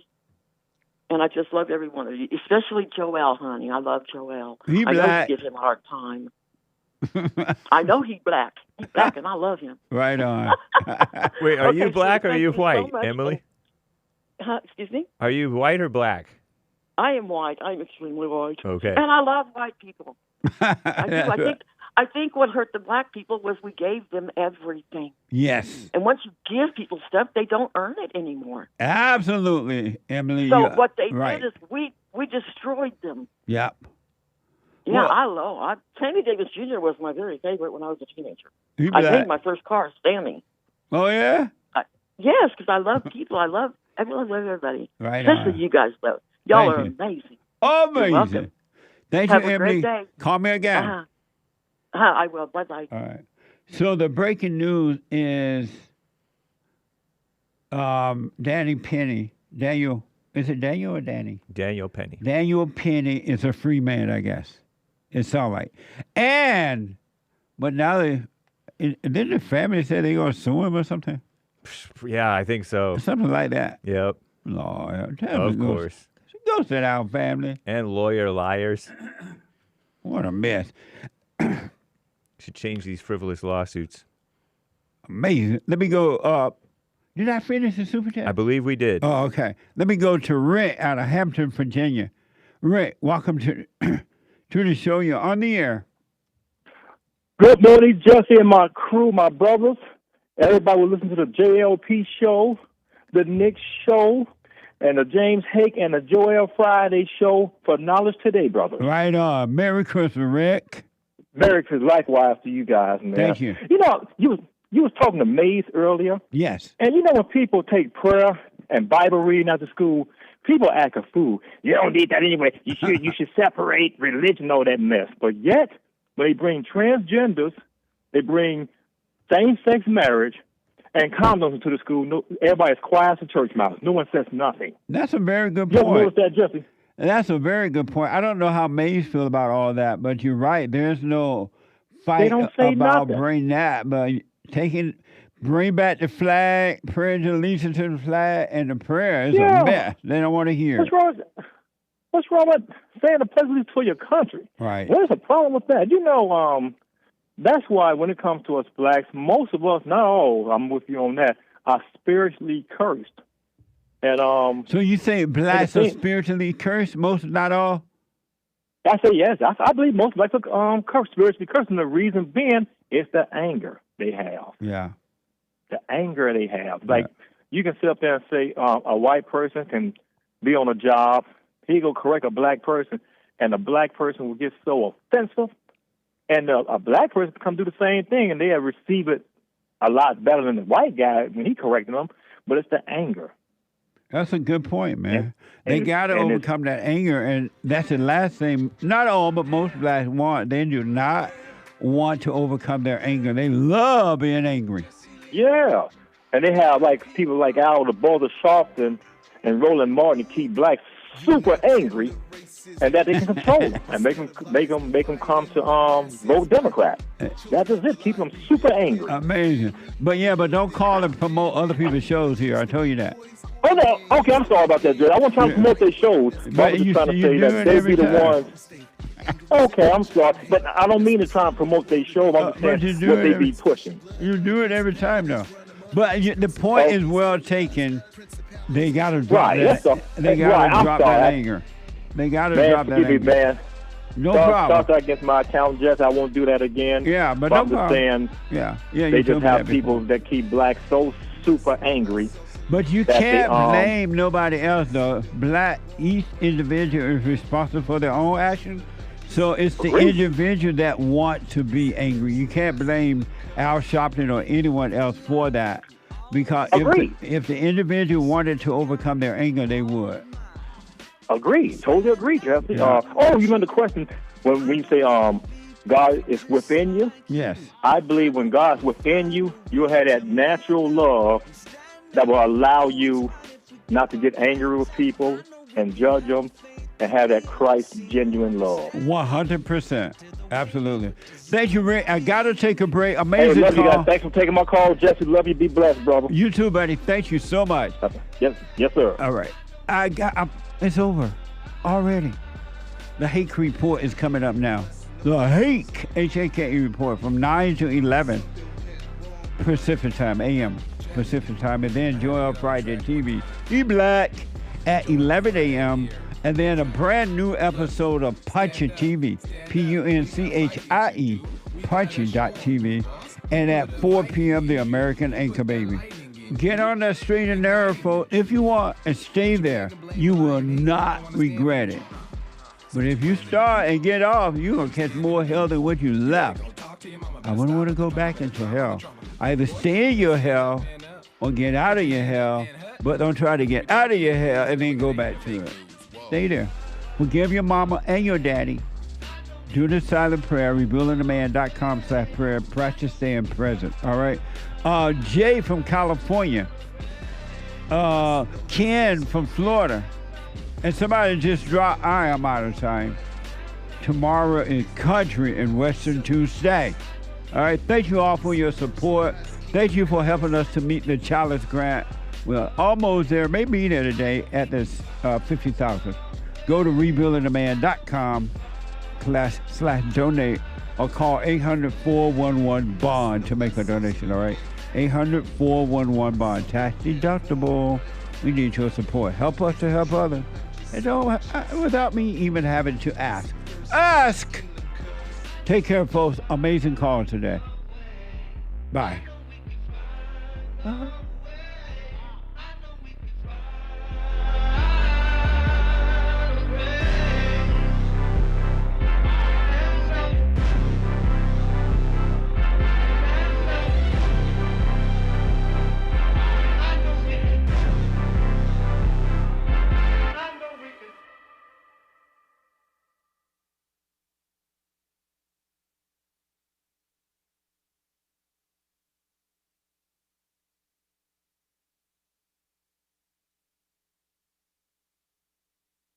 Having anger, I was insecure, I had doubt, worry, fear. I was in a fallen state and didn't know it. And it wasn't until I went and forgave my mother who tried to turn me away from my father. I forgave my father for not being there and returned back to him. My spirit connected with his spirit, and through him, I was able to return to God. And I have perfect peace. Perfect love casts out anger. And when anger is gone, fear and doubt, worry, insecurity suicidal thoughts, all of that is gone, and you are free. Amazon.com, Barnes & Noble, or if you want an autographed copy, you can go to my website at rebuildingtheman.com or call 800-411-BOND. You can't run from evil within yourself or outside of self. You got to deal with it. And you need good in order to deal with evil. And God is good. You need to return to the Father. And you'll see within you, he will fight the battle for you. And he will fight it without, because he will show you how to deal with it. And you will have no fear. Love God with all your heart, all your soul, all your might, along with nothing else. Nothing else means yourself, your children, your wife, your things, your ego, your reputation, and all that. You can't care about any of that. The children of anger will use it to control you. But if you love God, he will renew your mind, and none of those things will be before him. And so when they go after you, oh, well, you may take my body, you may take my things, but you're not going to take my soul. And that's a true reality.